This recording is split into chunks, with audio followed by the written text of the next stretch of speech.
Chapter 384. After a busy day in the studio, Jinwan had dinner with her business partners as usual. Xia Tian had declined the previous few social engagements. Today, the heads of BGY and WK came to discuss the land purchase agreement, so Jinwan had to show up. At 8 o'clock in the evening, in the VIP room of the Royal Clubhouse in High City, Xiaoba and another assistant were singing, and Jinwan was discussing the cooperation with the head of WK.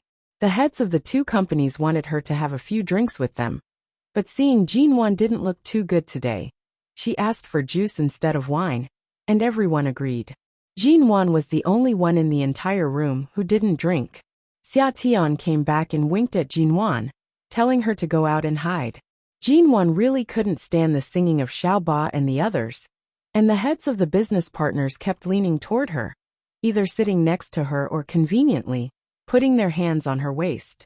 Seeing Xia Tian's look, she got up and walked out of the room quickly. When she went out, she happened to receive a call from Feng Ling. "Mrs. Mo, I'm sorry.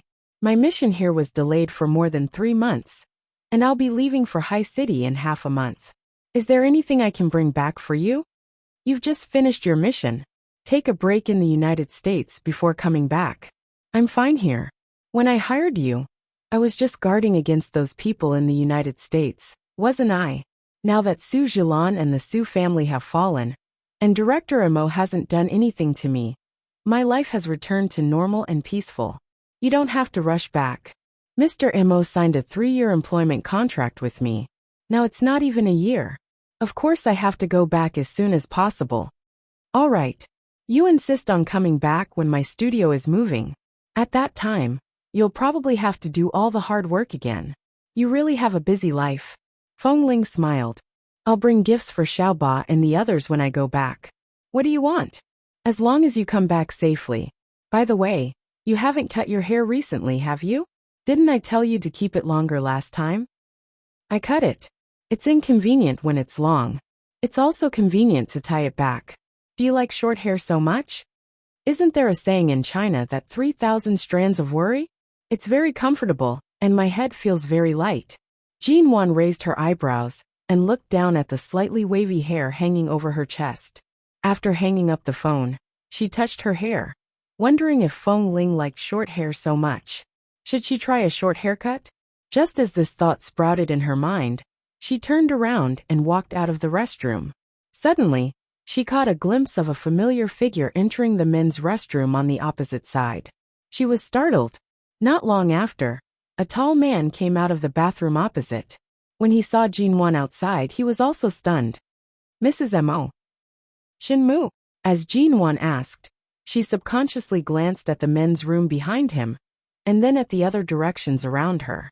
Although she did not ask, she subconsciously felt that wherever Mo Jingshan was in High City, Shinmu would also be there.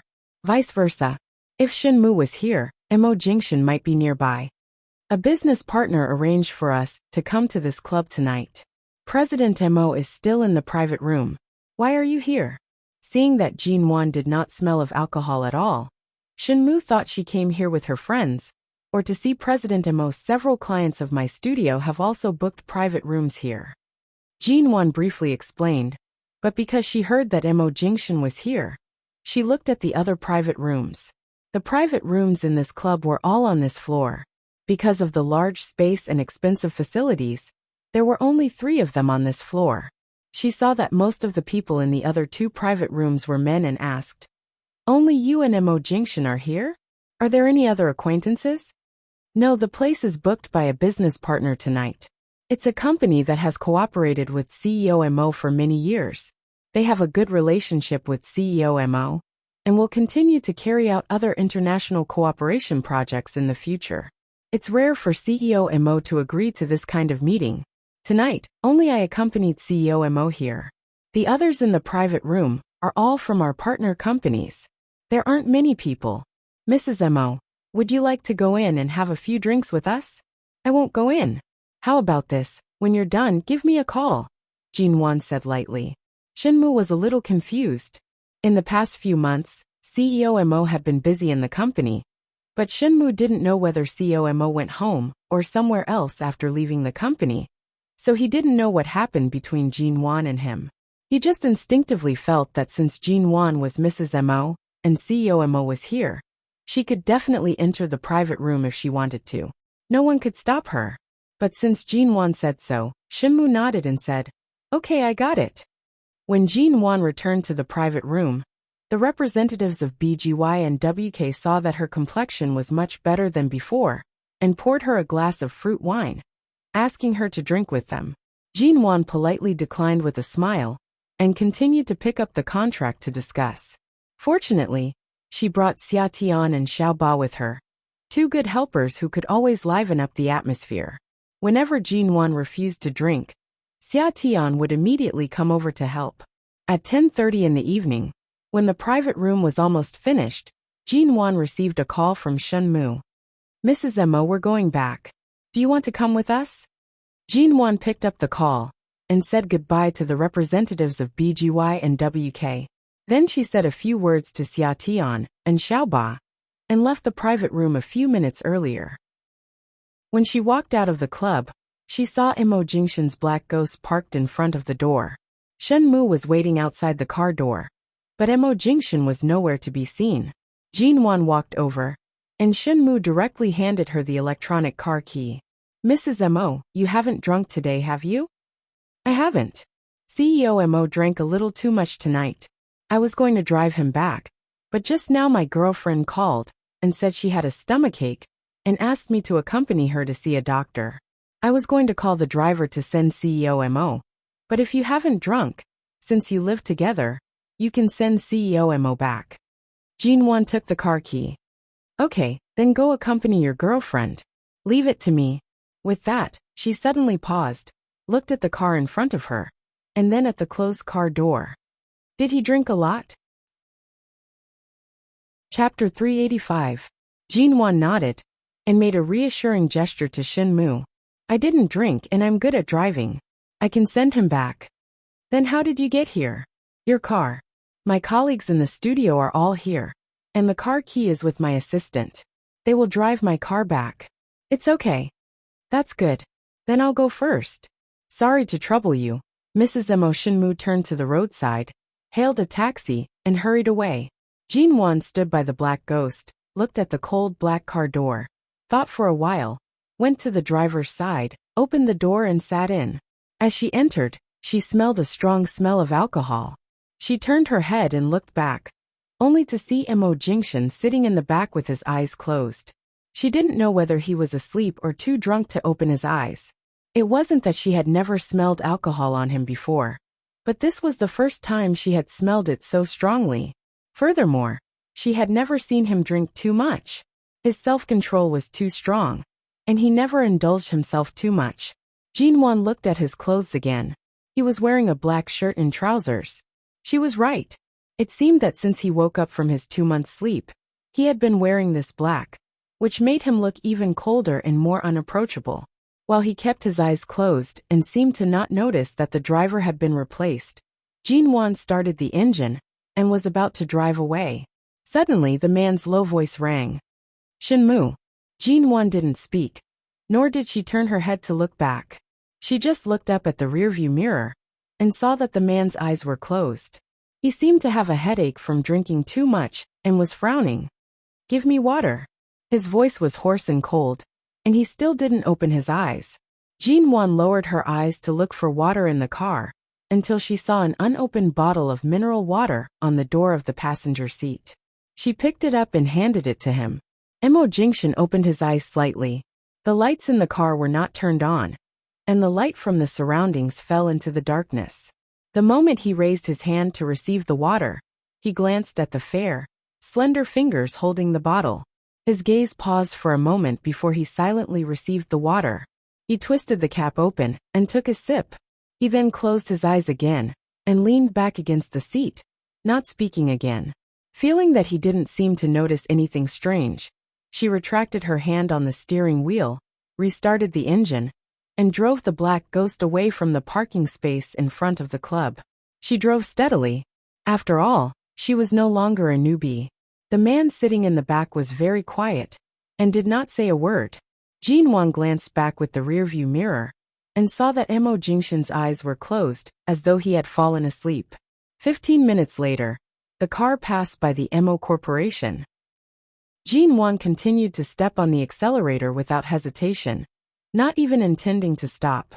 When passing by Aolan International, she hesitated. Her first thought was to abduct this man back to the U Garden. After returning to China, he really wouldn't return to the U Garden, so she felt it necessary to take him home. But she was afraid that if he woke up, Auntie Chen wouldn't be able to bear his anger. So she hesitated and turned the car into Aolan International.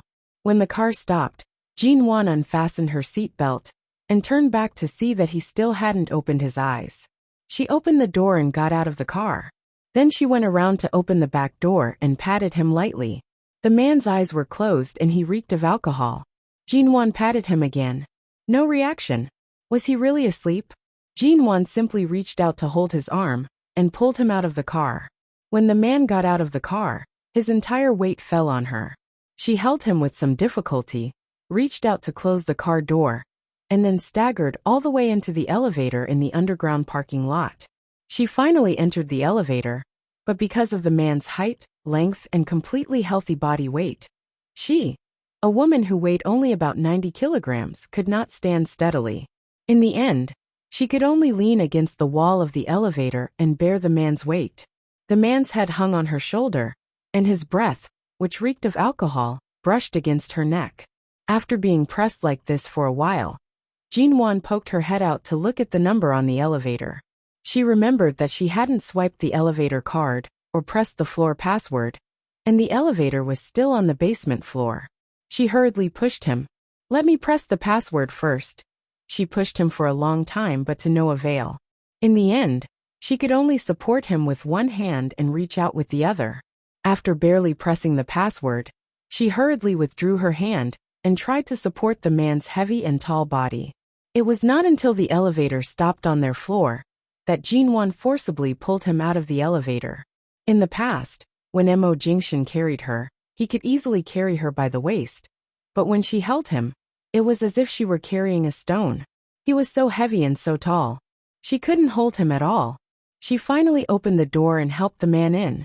Jin Wan staggered all the way to the sofa. Fearing that he would fall to the ground, she helped him to sit down on the sofa. Seeing the man leaning against the sofa, Jin Wan raised her hand and rubbed her wrist, which was a little sore from supporting him just now. She turned to close the door, changed her shoes, went to the shoe cabinet, took out a pair of men's indoor slippers, and squatted down to help Mo Jingshan change his leather shoes. After working for a long time, she was covered in sweat. Jin Wan's face, which was a little pale because she hadn't recovered yet, was now faintly red. After putting on the shoes and turning on the air conditioner, she stood by the sofa, looked at the man leaning against the sofa motionless, and fell into deep thought. She had succeeded in bringing him back. Then, what should she do now? When he was sober, he refused to talk to her. Now that he was so drunk, it was even more impossible for him to talk. At most, he could only be in front of her, where she could touch and see him. She couldn't touch this man all night while he was drunk, just because she hadn't touched him for a long time. Could she?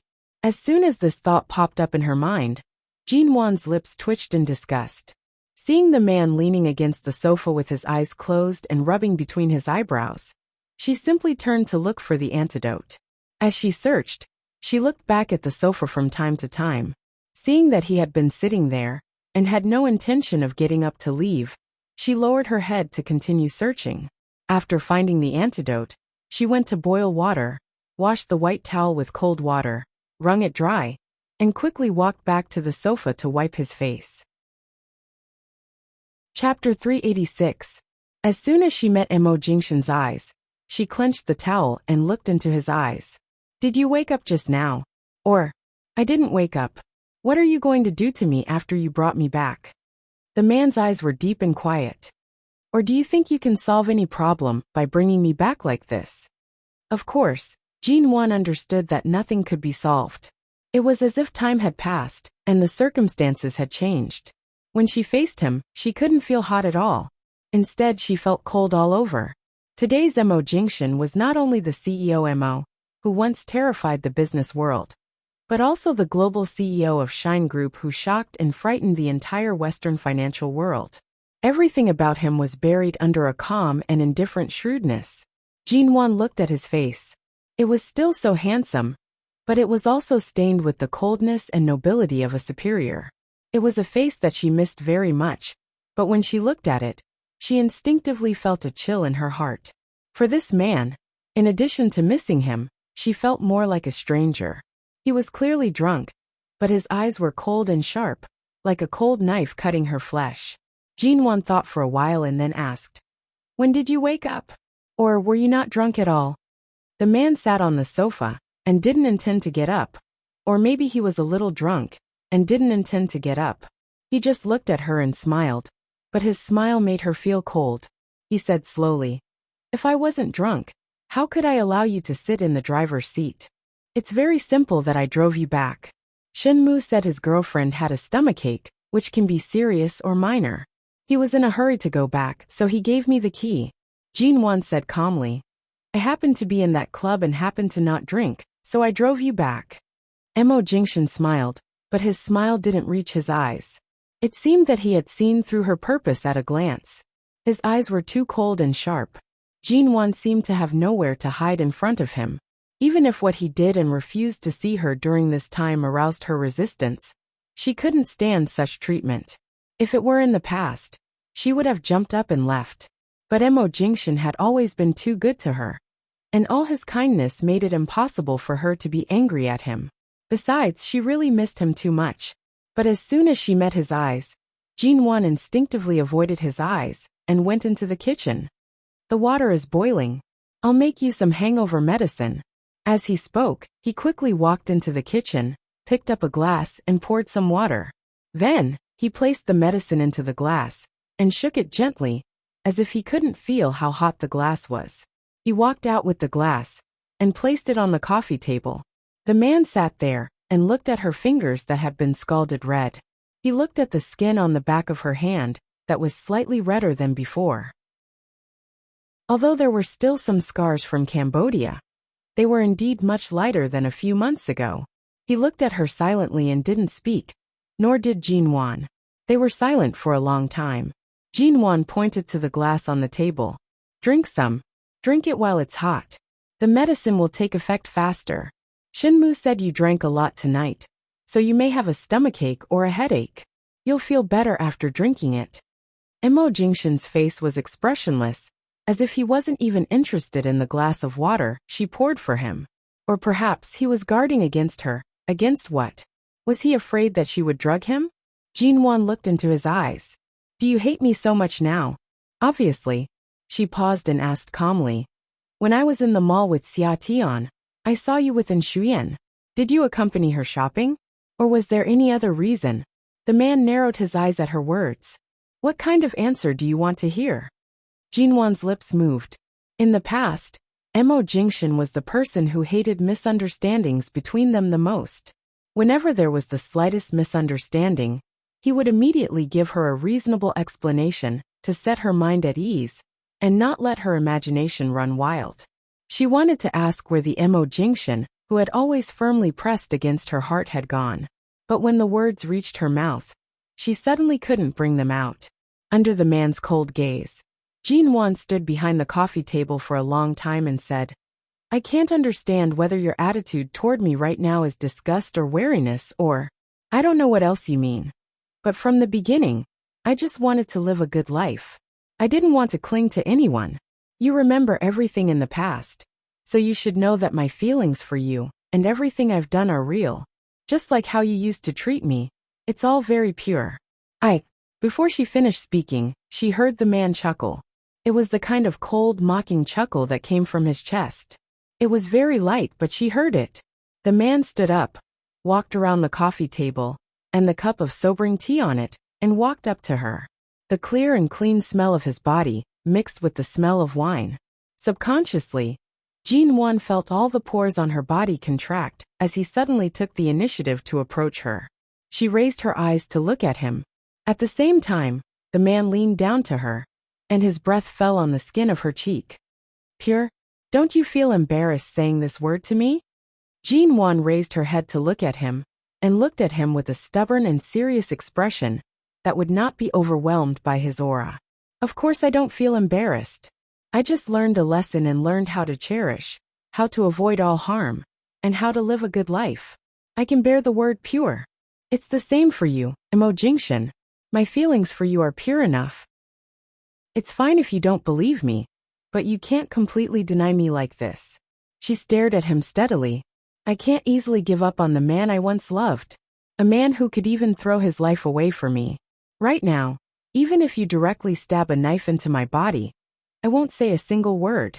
After all, the pain you've experienced is 1,000,000 times worse than mine. Marriage is mine, the man is mine, and the family is what I have to protect. You don't have the right to make me give up. Emo Jingshan raised her chin, his voice soft and slow.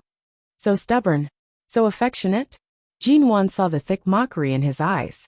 His gaze was as dark and deep as ever, and his voice was as gentle and mild as ever. However, she raised her eyes to look at his cold expression. Aside from coldness, she could not capture any other emotions. Chapter 387. Although Jean Wan wasn't seriously injured when she fell down the stairs in the Yew Garden yesterday, her forehead was a little red near her hairline. Other than a nude lipstick, she rarely used foundation, so the spot on her forehead was not covered. When she lowered her head and raised her head, the loose strands of hair fell back a little, revealing the red spot on her forehead. She held the glass in front of him, and froze because of the man's gaze on her forehead. Neither of them spoke. The large space was so quiet that even the drop of a needle could be heard. But Jean Wan's heartbeat was strangely particularly loud. The man looked at her and said in a low voice, Jean Wan, I never joke. Since you've mentioned divorce, you should break it off completely. He stood in front of her, and didn't take the glass in her hand, but just looked down at her indifferently. The light in the living room fell on the top of her head, and seemed to cover her with a layer of light silver. He was cold and noble. Even though he reeked of alcohol, it didn't affect his handsomeness and charm at all. Emo Jingshan. He was Emo Jingshan. Jean Wan kept reminding herself that no matter how cruel and heartless he was to her now, from the moment he rushed out in that black Bentley to protect her behind his back, she couldn't lose her temper at him. Maybe it was just a broken dream, or maybe it was just a reality and she saw the real him. Don't pester me anymore. I don't like pestering. He didn't raise his hand to take her glass from beginning to end. Seeing the man turn and leave without looking back, Jean Wan felt as though her entire body was filled with a sense of helplessness. Her heart was filled with a sense of obstruction. The moment she heard the door open, the glass in Jean Wan's hand fell to the ground. The man didn't look back, but paused for a moment. Seeing him stand there without moving, and seeing him pause for a moment, Jean Wan turned and walked over. She stood behind him and stared at his back for a long time, before she slowly raised her hand and carefully hugged him from behind. In the past, when she wanted to hug him, she had never been so careful. She couldn't see the man's deep eyes. She could only feel the man's cruel and merciless hands trying to pull her hands away from him. Jean Wan held him tightly. She didn't speak, nor did he. In silence, the two of them seemed to be fighting quietly. Her arms were entangled with his, but her strength was no match for his. He pulled her hand away and threw her back mercilessly. Jean Wan took a few steps back and hit the wine cabinet by the wall. The few bottles of wine inside fell out and broke all over the floor. Red, white, and various colors of wine mixed together and flowed to her feet. Jean Wan could not help but shiver as she felt the chill from beneath her feet. She looked at the ground and then up at the man in front of the door. His blood seemed to solidify in his body, slowly turning into ice at the same temperature as his blood. It was bone-chilling. Without a word, she suddenly bent down and stepped on the broken pieces on the floor to pick them up. Emo Jingshan turned his eyes to see Jean Wan stepping on the broken pieces barefoot. He said coldly without raising his eyelids, Jean Wan, it's the stupidest thing to do to attract my attention by hurting yourself. The wounds on your feet won't move me. It will only make you unable to work for several days in a row. Not only will it delay your work, but it will also make me see your stupidity and boredom. Jean Wan squatted on the ground as if she didn't hear his words. She avoided the broken pieces, but she was still scratched. She moved aside and picked up the broken pieces. After picking up some of them, she said calmly, "I didn't hurt myself." "Really?" He looked at the small but obvious bloodstains at her feet. "Take care of yourself." With that, he walked out of the door. Hearing the door open and close, Jinwan's hands were still mechanically and numbly picking up the broken pieces. When she stepped on the broken pieces, she didn't seem to feel any pain. She got up to get a mop and a broom and swept the broken pieces. When she turned around, she found that there was a long trail of blood on the ground. She simply threw the things in her hands to the corner and sat on the ground that still had a lot of fragments. She sat by the side and watched as a few bottles of wine fell to the ground, with only half of the upper part broken. While the lower part of the wine was still in the bottle, Jinwan picked up one of them.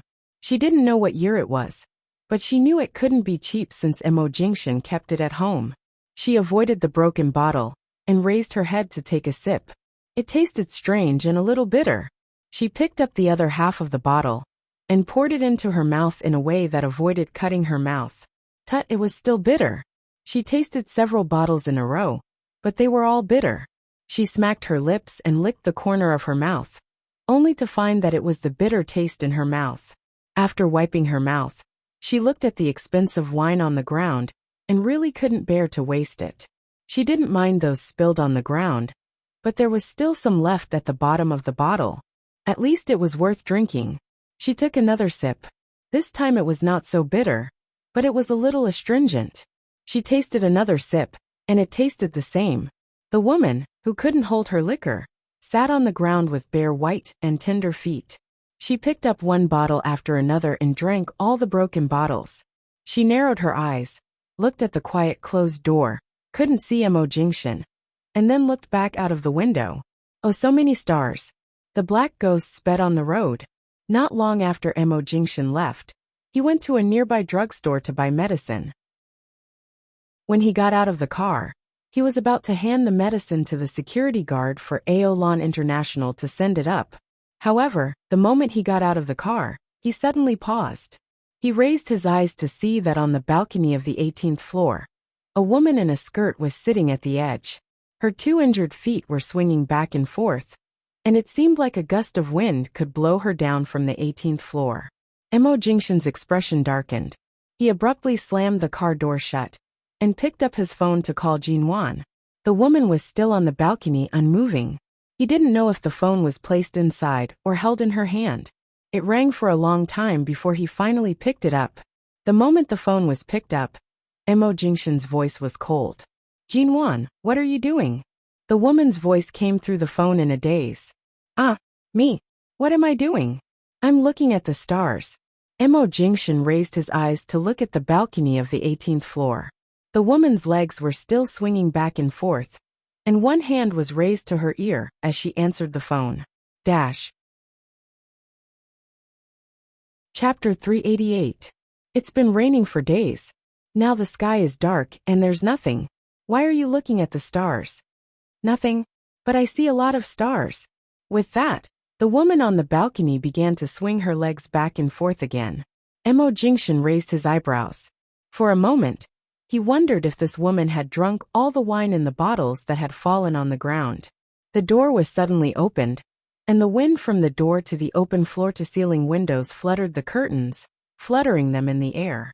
The wind also ruffled the woman's skirt and hair on the balcony.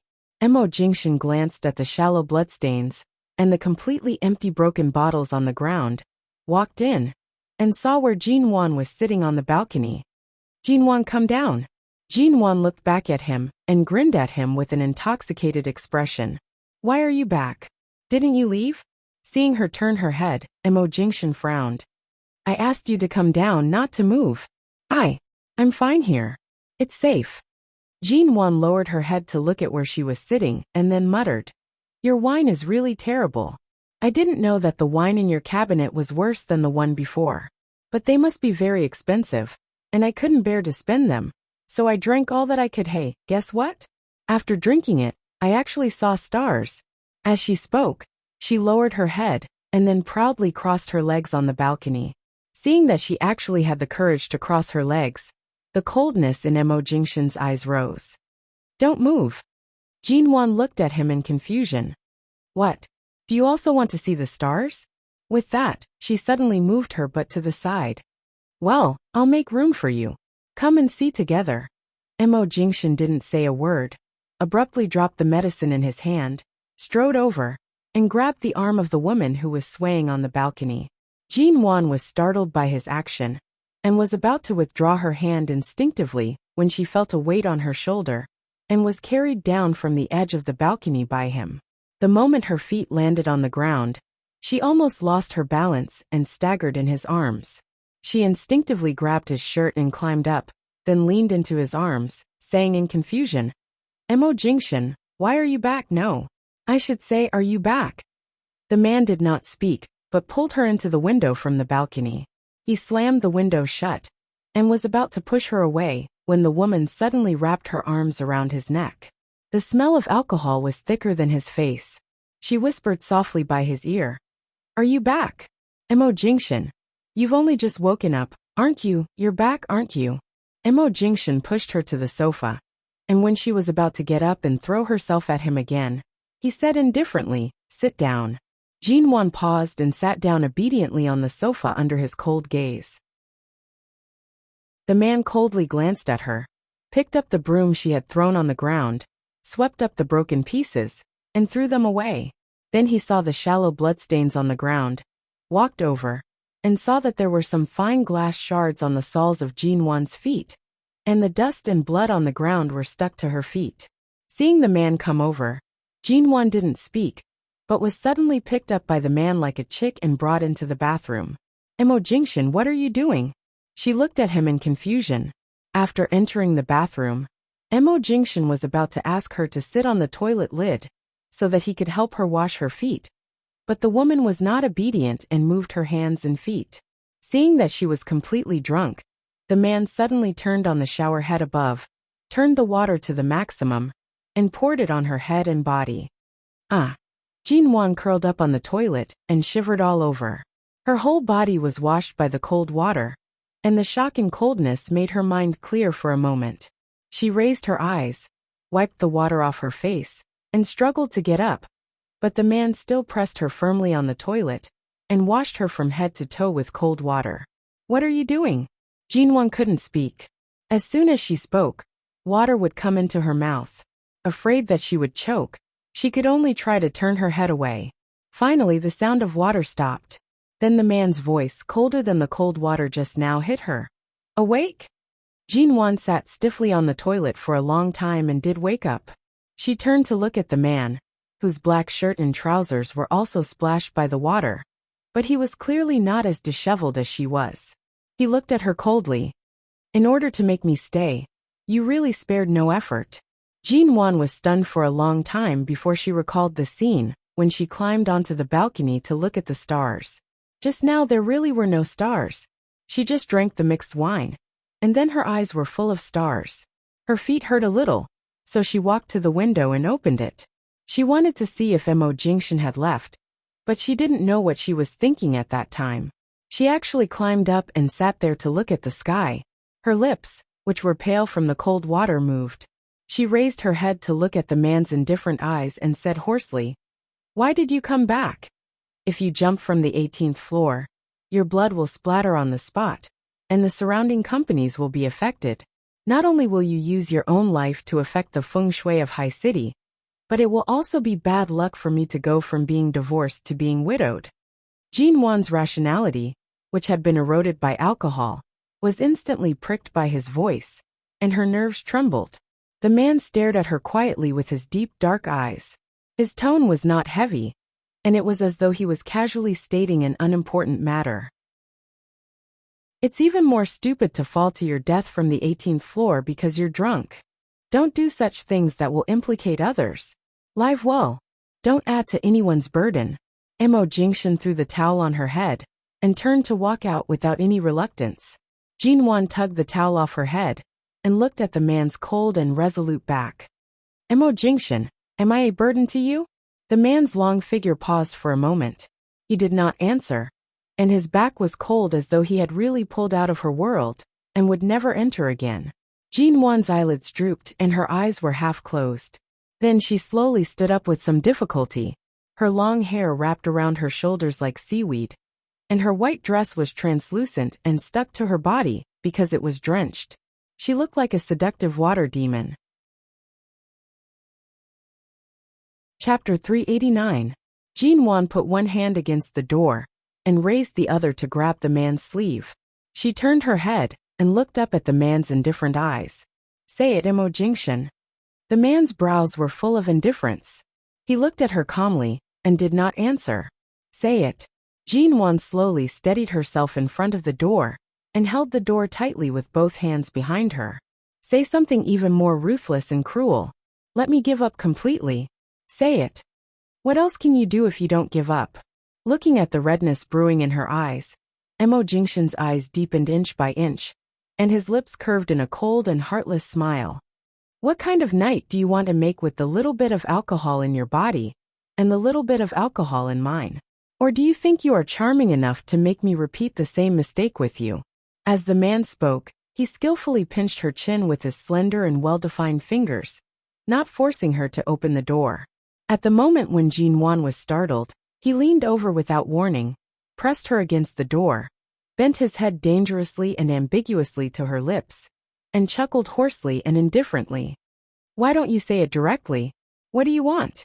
Jin Wan instinctively raised her hand to push him away, but as soon as she raised it, he abruptly held her wrist. His cool and pleasant masculine scent enveloped her, and his breath brushed against her lips. If you want it, just say it. It's just a matter between a man and a woman. Just say it. After all, we've slept together so many times. I'm not so heartless that I won't reject you even if you send yourself to my door. If you say you're lonely, I can understand you. The man's voice was low and indifferent. To be precise, he completely trampled on her self-esteem. Jin Wan was so angry that her tears almost fell. Did he deliberately want to shatter his image and all the good things he had in her heart? Feeling the man's head approaching, Jin Wan subconsciously turned her head away, but he held her chin and turned her face back. When she was about to say that she didn't mean that, the man had firmly imprisoned her, bent down, and accurately landed on her lips.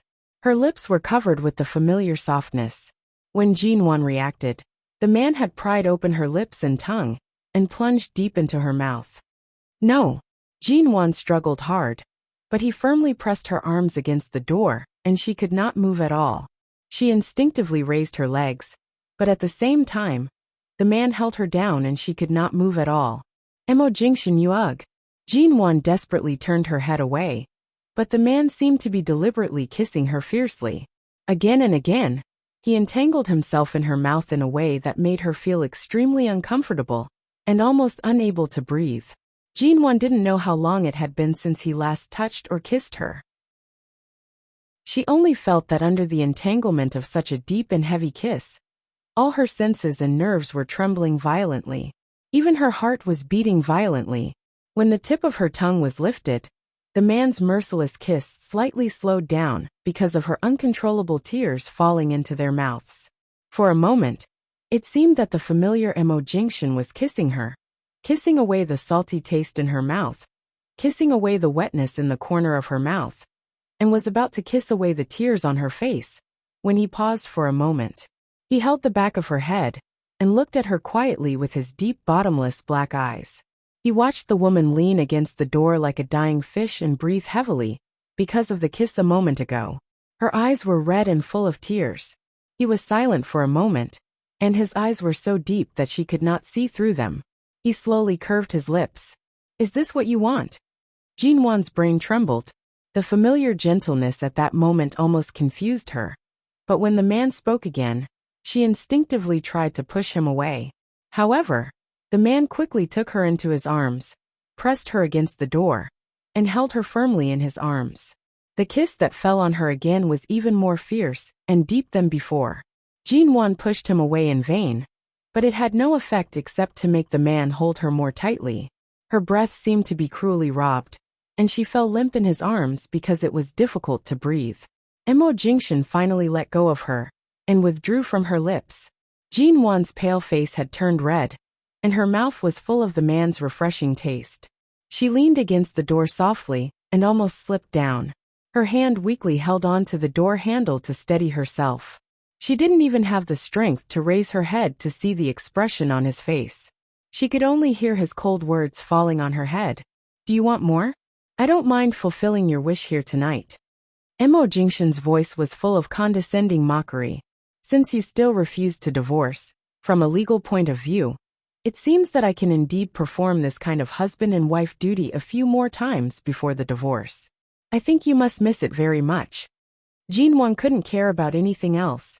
She leaned against the door, lowered her head and panted. Her fingers clenched the door handle, motionless. The moment she heard the man's cold smile and asked, "Do you want to continue?" She suddenly let go of the door handle, raised her hand, and was about to slap him in the face. He didn't intend to stop her. He just stood motionless in front of her and looked at her. However, her hand still didn't fall but froze in the air. Looking at the man's cold expression, the image of the black Bentley that was smashed in front of her on the Los Angeles freeway that day flashed in front of her. Jean Wan's hand froze in the air. Then she slowly put down her hand, clenched her fists, and her nails dug deep into her palms. Mo Jingshan, even if I left a bad impression on you, you can't forget all the feelings we have had for each other for so long. Do you really feel good about being so cruel and heartless to me? His lips curled into a cold and piercing smile. He looked at her with a deep and shallow gaze. She couldn't tell which of his words were true and which were false. His voice was indifferent. To be honest, even if you really jump off the balcony from where you are standing right now, I won't feel anything.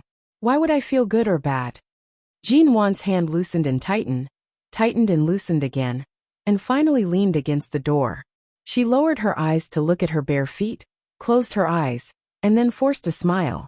No one knew who she was smiling at. She struggled to twist the door handle behind her, and when the door was opened, she picked up the bag on the shoe cabinet by the door, turned around, and walked out, despite the fact that her body and head were still wet. Chapter 390. Jean Wan completely ignored the man's voice behind her and didn't answer. She walked straight out, went to the elevator, pressed the down button, and stood there silently waiting for the elevator. Mo Jingshan came out and put a bath towel on her deadpan. You're all wet. Go in and take a bath. Don't wander around. Jean Wan waved the bath towel off her back and said indifferently, No, this is your place. I shouldn't have come.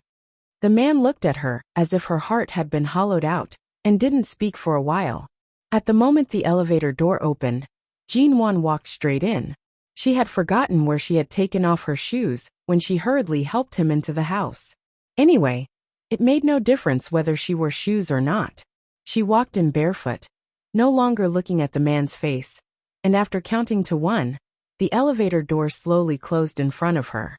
Suddenly, the elevator door opened again, and the man stood outside with a cold face, his hand on the button outside the door.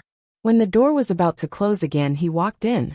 Jean Wan stood against the wall of the elevator and looked at him expressionlessly.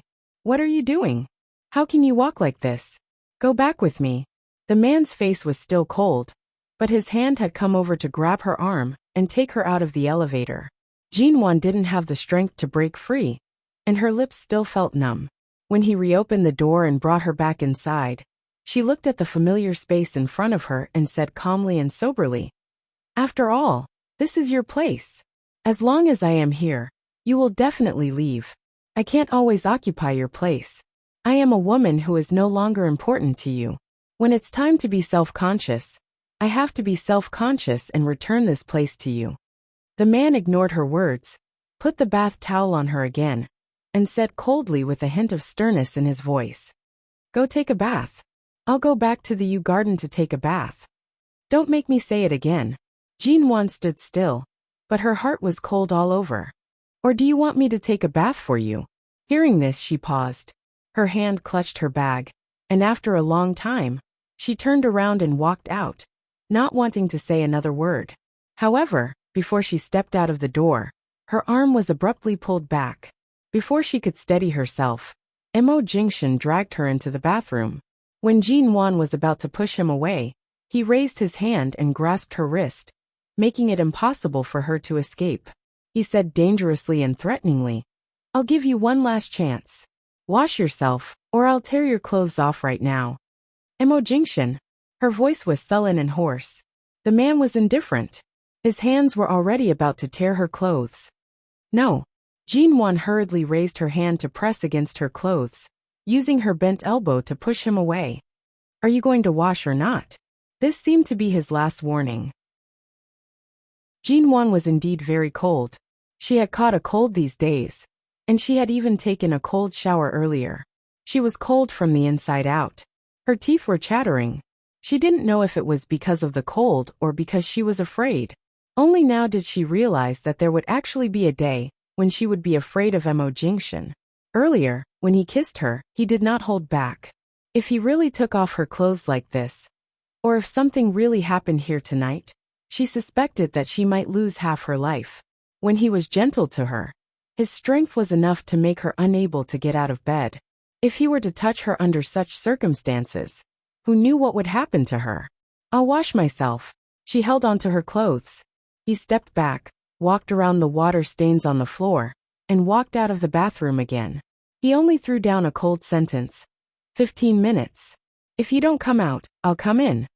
Jin-Wan looked at his back, and then at the bathtub by the side. He forced her to come back to take a hot shower, but only gave her 15 minutes to take a shower? She turned to close the bathroom door, and then took off her wet and sticky clothes. She only had 15 minutes to take a shower, and there was no time to soak in the bathtub. She picked up the shower head that Emo Jingshan had thrown aside, turned on the hot water, and washed herself well. She washed herself from head to toe. She didn't know how long it had been. It should be almost 15 minutes. She turned off the water, put on the bathtub, and went out. After all, she had lived in Aolan International before, so there were many of her clothes in the bedroom closet. She was about to enter the bedroom to change, when she suddenly heard Emo Jingshan throw 2 boxes of medicine on the coffee table. "Take the antipyretics before going to bed. Even if the injury on your foot is not serious, apply some medicine. Don't get yourself covered in scars." Jin-Wan turned to see the medicine he had placed on the coffee table. She had only caught a cold, and her fever was not serious. Earlier, did he feel an unusual heat on her body? He was very familiar with her body, and could even detect the slightest abnormality. But right now, she was completely unfamiliar with him, even a stranger. She did not speak, and went into the bedroom to change. When she came out, Emo Jingshan had already disappeared. Jin-Wan thought that he had found his conscience for a moment, or had recovered his usual patience and gentleness, telling her to take a shower, eat, and take the medicine. But it turned out that he was no longer accompanying her but leaving. In such a large apartment, every room was particularly empty and quiet. She walked to the sofa and sat down. She picked up the medicine box and opened it. She dug out a pill of antipyretics and put it in her mouth. She turned to see the medicine on the sofa. It did not look like the medicine in the medicine box, but seemed to be newly bought. She stared at it for a long time before picking it up. Earlier, did Emo Jingshan go out to buy medicine for her because her foot was scratched by the shrapnel? She narrowed her eyes. This man who clearly seemed to want to push her away, but still seemed to want to control her. What exactly did he mean? Jin-Wan placed the medicine down, and calculated that Emo Jingshan had only gone down for a few minutes. It would take at least 2 minutes for the elevator to go down from the 18th floor. She hesitated, stood up, and walked to the floor-to-ceiling windows. She opened the windows and stepped onto the balcony again, looking down. The black ghost was parked there. The car lights were already on, indicating that the man had gotten into the car but did not drive away. Jin-Wan stared at the car below. She stood on the balcony and watched for more than 10 minutes. But the car really did not leave. Was he afraid that she would climb onto the balcony again to court death? If she really climbed onto the balcony, the most dangerous position, would he come up again? Jin-Wan's hand gently stroked the edge of the balcony railing. She laughed at her own shameful and ridiculous thoughts. Chapter 391. Jin-Wan left the balcony, closed the window, and returned to the sofa. She picked up the medicine to apply to the wound under her foot while looking at her cell phone. After applying the medicine, she picked up her cell phone and sent a text message to Jingshan. I'm sleeping. Good night. After sending the message, after a while, when the medicine under her foot was dry, she got up and went to the balcony again. When she looked down, the car had already left. Jin-won raised her eyes to look at the heavy traffic on the long street in the distance.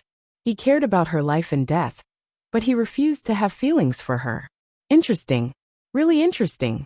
Since you want me to live well so much, then Jingshan, from today on, I will live a nourishing and exciting life. So exciting that you can't even avoid it. You can see my shadow everywhere. High City in summer was hot enough. Won's studio was about to move to a new location. The office building had been built, and some of the internal offices needed to be cleaned up. It would probably be completed in more than a week.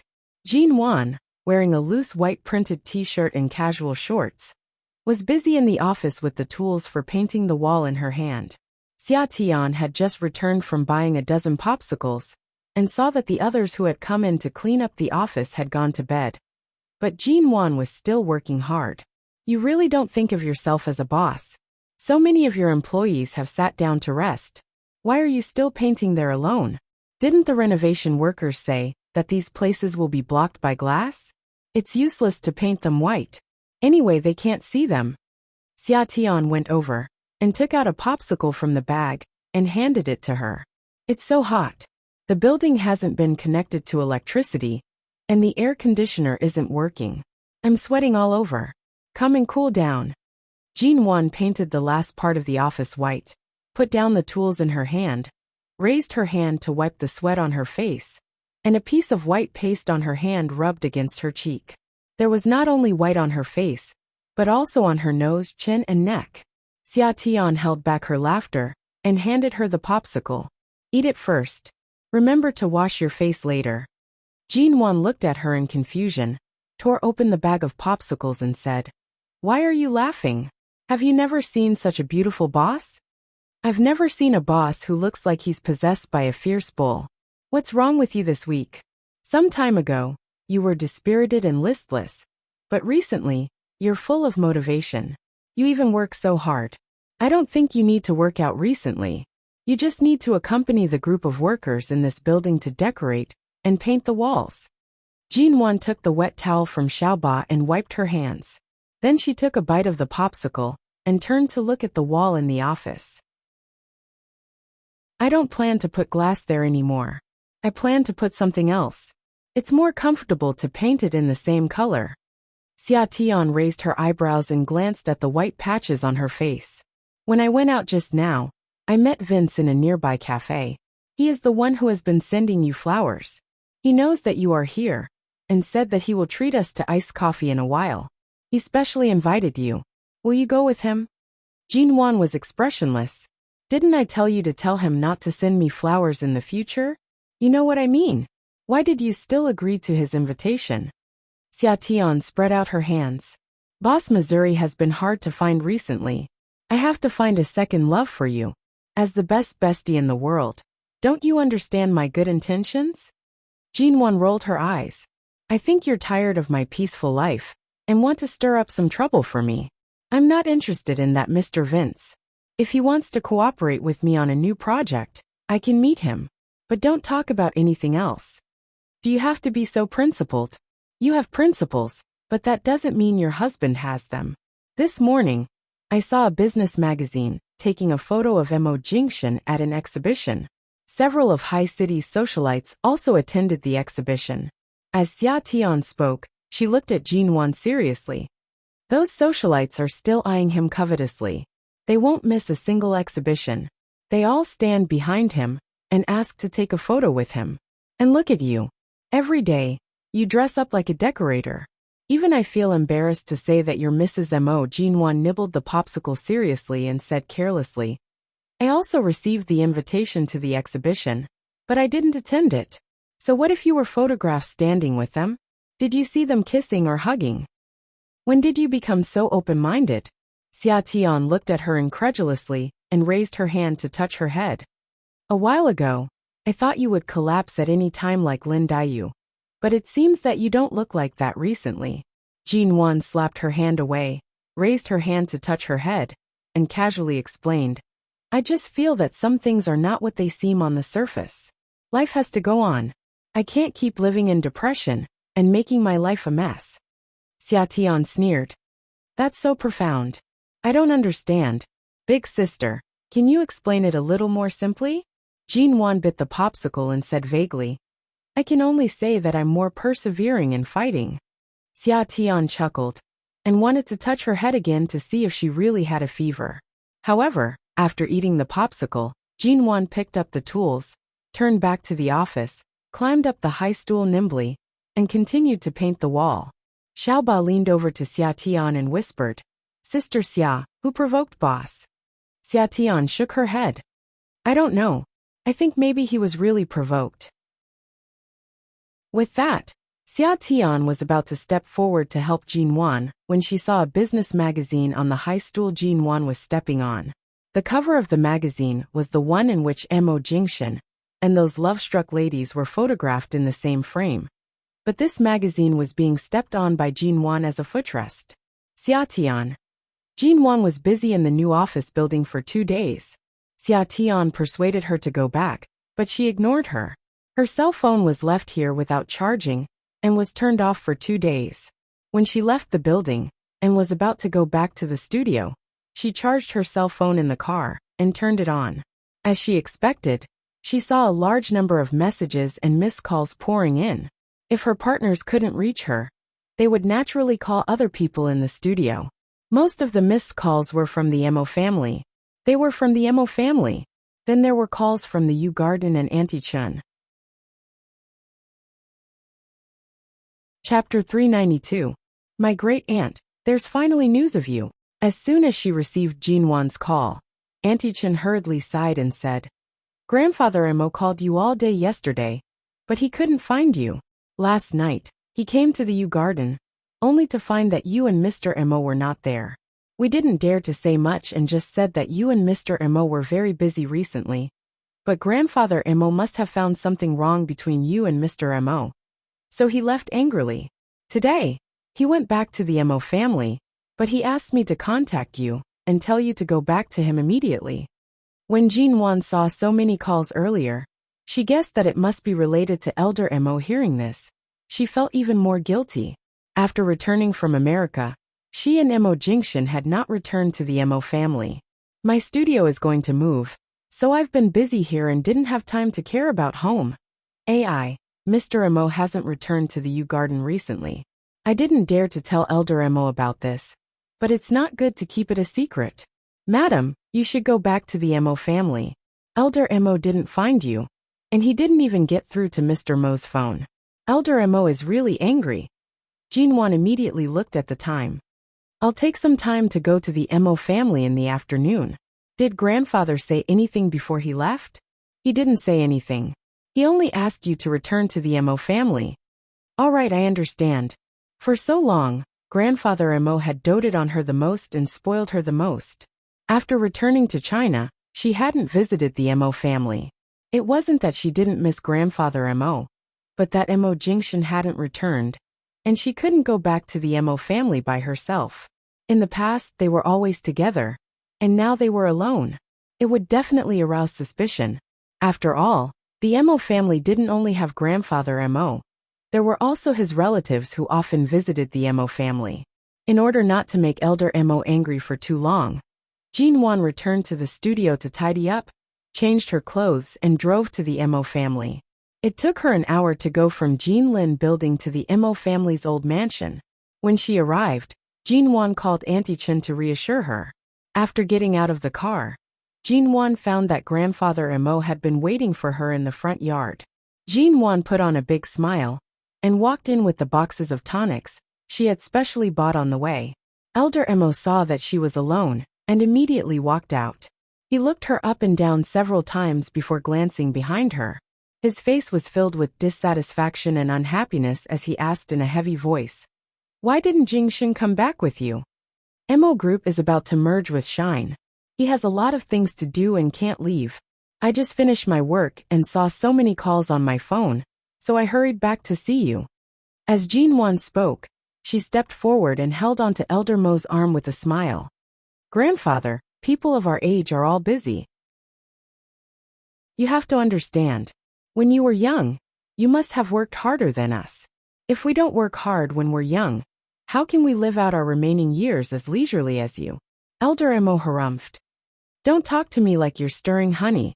Last night, when I went to the Mo family, you and Jingshun weren't there. I asked Xiaochen, and she only said that you've been busy recently. Fine, you can be busy, but you've been so busy that you haven't even come back to see this old man for several months. I'm just getting old and have one foot in the coffin, but it's not like I'm lying in it entirely. Did you have to forget this old man so early?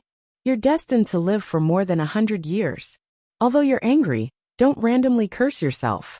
Auntie Chun is right. We're just too busy. Jinwan's face was full of smiles. Elder Mo snorted and stopped talking nonsense with her. After dragging Jinwan into the front hall, the servant came in with tea, and Elder Mo still sat down without a smile. Jinwan handed the tonic in her hand to the servant, looked around, and found that Uncle O, the butler she often saw before, was not here. She asked curiously, "Where is Uncle O? Why don't I see him?" "He fell and hurt his leg. He won't come back until 2 months later," Elder Mo said grumpily. Elder Mo grumpily said, "Now that he's injured, there's no one at home to play chess with me. You and Jing Shun went out for so long, and now that you're finally back, you didn't even mention to visit me at the Mo home." Seeing Elder Mo grumbling like an old child who didn't get candy, Jinwan held back her laughter, squatted by his leg, and eagerly massaged his leg, saying, "It's all our fault. In the future, even if Jingshan is too busy to come back, I'll definitely come back to accompany you." Humph. Elder Mo harumphed again and turned his head away. This time, the old man had an unhappy expression on his face. Jinwan continued to massage his leg. "All right, Grandpa, don't be angry. I know I'm wrong. I'll think of you every day." After being coaxed by her for a long time, Elder Mo relaxed and looked down at Jinwan, whose eyes were curved with a smile. "Is there any problem between you and Jingshan?" Jinwan forced a smile. "What problem can we have?" Elder Mo looked at her steadily, reached out to press Jinwan's hand that had been hammering his leg, and patted the back of her hand with his wrinkled hand. "Child, if you've been wronged, you must tell me. I know. I'll tell you if there's anything. Don't worry. We're fine." "Did you spend the New Year's Eve with Xiaozhe when you were in Los Angeles a few months ago?" Yes. "You've met Jingshan's mother?" "I've met her. She's a very good person, and treats me very well." "Grandpa, you really don't have to worry about us. No matter where you are, we're fine. As long as you're healthy, it's fine." As Jinwan spoke, she removed her hand and raised her head to look at him. "Grandpa, you've heard of the saying, having an elder at home is like having a treasure. You're our treasure. No one dares to forget you." Elder Mo watched as Jinwan raised her head to look at him, like an adorable little deer. He smiled and reached out to pat her head. "As expected, my granddaughter-in-law is the most considerate. It's said that girls are like little cotton-padded jackets. If you and Jingshan can quickly give me a granddaughter, I'll probably be happy to live for another 20 to 30 years. Then you can accompany us for another few decades. With an old treasure like you at home, others can only be envious." Elder Mo's mood was greatly improved by her words. He picked up the tea and took a sip. He had Jinwan stop squatting and quickly sit down. Chapter 393. Grandfather Mo snorted. "During the new year these people did come, but I drove them away." "Why did you drive them away?" "It'll be more lively with these people at home." "Nonsense. They're all glib-tongued, and don't speak a word of truth. When they see me, they fight with each other openly and covertly. I'm not their grandfather or father. I'm just AMO. If they want a piece of my pie, they have to ask me if I agree. They come here all day to flatter me. They might as well deal with their own family affairs. They have no ability at all. They've learned to cling to the Mo family's thigh since they were young. I'm too lazy to entertain them anymore." With that, Grandfather Mo suddenly remembered something. "By the way, During the new year, there's one more thing. I have an old friend in South Africa whose family runs a jewelry business. Not long ago, they discovered the world's largest and most complete 10-carat blue diamond. At that time, you and Jingshan were in Los Angeles. Because Jingshan had talked to South Africa before, I knew he wanted to give you a unique gift, so I left the blue diamond for Jingshan. It's in your room. Wait a minute. I'll bring it out for you. Jinwan paused and hurriedly got up to follow him. Grandpa, you. Grandfather Mo had gone out of the front hall and excitedly asked the servants to help him upstairs to fetch it. Not long after, Grandfather Mo came back with a velvet box and handed it to Jinwan. Come on, open it. Jinwan still looked at Grandfather Mo in surprise, and then at the envious servants around her. After thinking for a while, she opened the box. The blue diamond in the box was very big. It shone brightly under the light of the front hall and was incredibly beautiful. And it was really a very complete round blue diamond.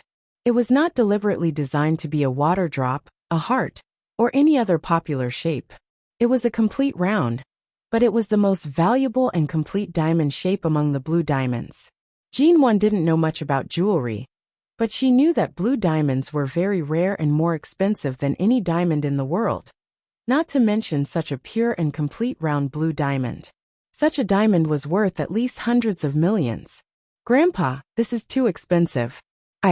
Jinwan was about to quickly put the box back on the table when the old man glared at her. He glared at her until she withdrew her hand. It doesn't matter if it's expensive or not. It's not like the Mo family can't afford it. Besides, I didn't reserve this blue diamond. Jingshan had long noticed that you rarely wore rings after you got married. Those big and small wedding rings were too restrictive. Perhaps you wouldn't like them. He had intended to give this blue diamond to you a long time ago, but he had been waiting for the rarest and most complete one. Now that he had finally found one, how could he not give it to you? A few months ago, you weren't in Haicheng. When they delivered the blue diamond, I accepted it on your behalf. You can take it as a gift from the Mo family. It's a token of my sincerity, and it's also a token of Jingshan's sincerity. My best granddaughter-in-law deserves the best diamond. Hearing that it was something Mo Jingshan had ordered a long time ago, Jinwan's hand paused. It's fine if you don't like the wedding ring, but this blue diamond was personally ordered by Jingshan. You can't possibly refuse it. The old man smiled as he spoke. This is a blue diamond that hasn't been processed. If you think it's too big and can't find an occasion to wear it, you can just put it away. Isn't it said that women need more jewelry to have a sense of security? You silly girl. You don't even want the jewels and diamonds I gave you. Grandpa, the Mo family is my safest haven. Why would I need these worldly possessions to find a sense of security? But this is really too expensive. Jinwan opened the box and glanced at it. Such a big one. The price of it is probably enough to open several companies in Haicheng. Elder Mo smiled until his eyes narrowed. You're quite knowledgeable. Anyway, the Mo family doesn't lack money. Since I'm giving it to you, I'm giving it to you. If you really don't want it, go talk to Jingshan and see if he can help you turn this diamond into a few companies for you to play with. Jinwan heard the teasing in his words and immediately became embarrassed. Grandpa, I'm very serious about my studio. No matter if it's the studio or the company, I can't just play around. I know. It's just that you, this child, could have stayed at home and lived a comfortable life as a rich wife. But you insisted on opening a studio, and even took on so many contracts. How good do you think it is in the business world? Aren't you the one who has to suffer? At first, I thought you were just playing around. Later, I found that you were indeed too serious. But why do you have to work so hard? Jinwan smiled and did not explain further. It was already very late when she left the Mo family. Jinwan drove past the Mo Corporation and stopped for a while in the square opposite. She raised her eyes to look at the floor-to-ceiling windows on the top floor of the Mo Corporation. From here, she could accurately find the location of Mo Jingshan's CEO office. She could also see the lights in his office. Looking in the direction of the light, she reached out to pick up the velvet box on the passenger seat, opened it, and saw the round blue diamond that still shone brightly in the dark car. Such a perfect circle seemed to be a route that could never be taken wrong. After all, it was a circle. No matter which angle it went, which side it went, it would eventually return to the starting point and would never deviate from the original route. Such a perfect shape, in her hand, was repeatedly rubbed by her fingers. After lingering outside the MO Corporation for a long time, Jinwon finally got out of the car. It was already late. Most of the staff in the MO Corporation building had gotten off work, and some were working overtime. There were several offices on each floor with lights on. Jinwon went to the top floor. Shinmu guessed that at this time, he had also gotten off work. The office on the top floor was very quiet, and there were few people in the secretary's office and assistant's office. Only a man in his 30s with glasses came out of the water closet. When he saw Jinwon, he froze for a moment and then asked Jinwon respectfully and politely, "Are you Mrs. Mo?" Jinwon gave him a strange look. "Do you know me?" "Hello, I'm the secretary manager of CEO Mo. My surname is Ke," the man said to her with a smile. "When I was hired as the secretary, Special Assistant Shun showed me your photo. He said that if you came to the company, there was no need to make an appointment or inform us. You could come in directly." Chapter 394. Secretary Ke pushed his glasses up the bridge of his nose very seriously. It's not easy to be a secretary in these multinational companies. The workload is so heavy, and there are more and more male secretaries. Besides, there are both men and women in the secretarial office. The more detailed work is done by the female secretaries, and the more complicated work, such as CEO Mo's frequent business trips, is handled by a male secretary like me. The division of labor is very clear. Jinwon smiled because of his words. In fact, she was not surprised by the male secretary. Of course, she knew that there were many male secretaries now, and this position could be held by both men and women. Sometimes men could do more things than women, and of course, the workload was also greater. She was surprised that the position of secretary manager had been vacant for so long. But in the end, he chose a male secretary. She used to be jealous, wondering if he would have another beautiful female secretary by his side. But in the end it was actually, "Mrs. Mo, are you here to see COMO? He is in the office. You can go directly to him," Secretary Ke said as he poured water in the water room. "I'm not in a hurry. What are you doing?" CEO Mo discussed several projects with Shine in the United States last night. After all, there is a time difference between China and the United States. He was busy all night and didn't rest during the day. Now he has to continue a conference with the United States. I'm afraid he can't stand it, so I want to make a cup of coffee for him. Secretary Ke looked around as he spoke. "But I don't seem to find any good coffee." Jinwon looked at the cup in his hand and said with a faint smile, "Don't you know that CEO Mo seldom drinks coffee?" "I don't think so. President Mo has been drinking coffee a lot recently. He doesn't sleep much at night. When he's busy, he relies on coffee to pass his days. Sometimes I'm afraid that his body can't take it. But President Mo does drink a lot of coffee recently. I guess the bag of coffee that Special Assistant Shun bought has been emptied. Now the coffee in the hot water room is left here by other secretaries, not President Mo's. I don't know if he can get used to it." The smile in Jinwon's eyes faded. "You often drink coffee recently?" Secretary Ke nodded and finally found the bag of imported coffee. He picked it up and looked inside. "It's empty." With that he handed the bag to Jinwon. "This bag is enough for 2 months. CEO Mo drank it up in less than a month." Jinwon glanced at the bag and did not speak for a moment. Then she took the bag and said, "If there's nothing else, you can go home. I'll take care of the coffee." Secretary Ke knew that she was Mrs. Mo, so she didn't ask much. "In that case, I'll have to trouble you, Mrs. Mo. I'll go back to the office to work for a while. CEO Mo's workload has been very heavy recently. If possible, please persuade him not to work day and night without caring about his health. No matter how young and healthy he is, he can't work like this." "Got it." After Secretary Ke left, Jinwon stood in front of the water closet for a while, threw away the coffee bag in her hand, and turned to enter the elevator. She went to a porridge shop downstairs to buy a bowl of red date glutinous rice porridge and took it upstairs. When she reached the top floor, she saw that Secretary Ku was still there, so she handed the porridge to him. Take this to CEO Mo. Secretary Ku immediately smelled the porridge and looked at Jin-won with bright eyes. The red dates and glutinous rice are good for the stomach, but Mrs. Mo, aren't you going in?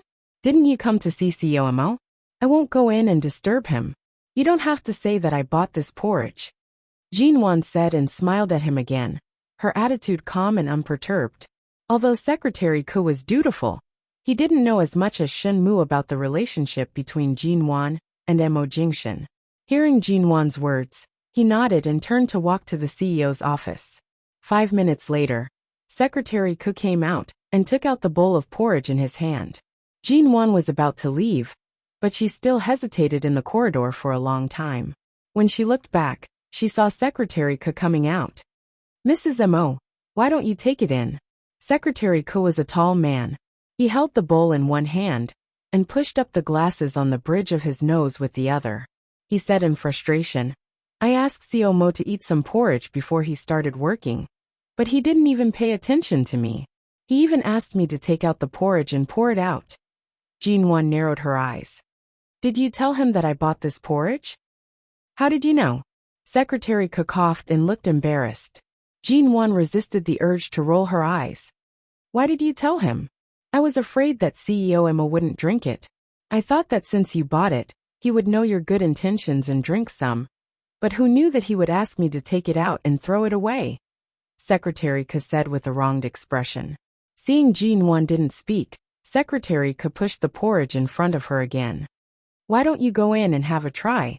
Why should she try? If she went in, the porridge would not be as simple as being thrown away.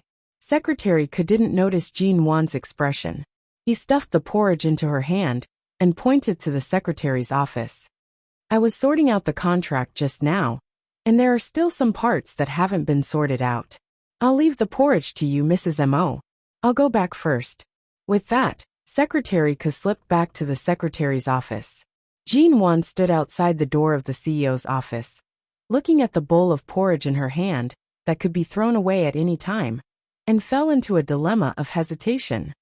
If she didn't take it in, the bowl of porridge would be cold. After hesitating for a moment, Jin-won raised her hand and knocked on the door, but there was no response. She pushed the door open and walked in. As soon as she entered, she shivered. Although it was minus 30 degrees outside at night, the air conditioner in this office was too cold.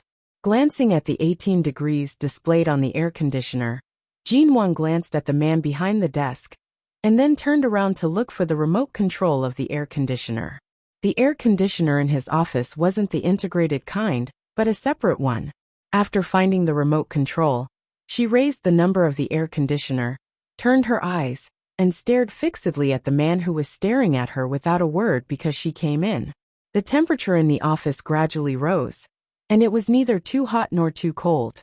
Jin-won was still dressed in the white t-shirt and jeans she had been wearing for the past few days. Her hair was tied loosely behind her head, and she wore no makeup. Her brows were as calm as ever, her eyes dark and bright, and her skin fair. She never liked to put on makeup, and her facial features were beautiful. At this moment, she was no longer as tentative and careful as before. There was no smile on her face.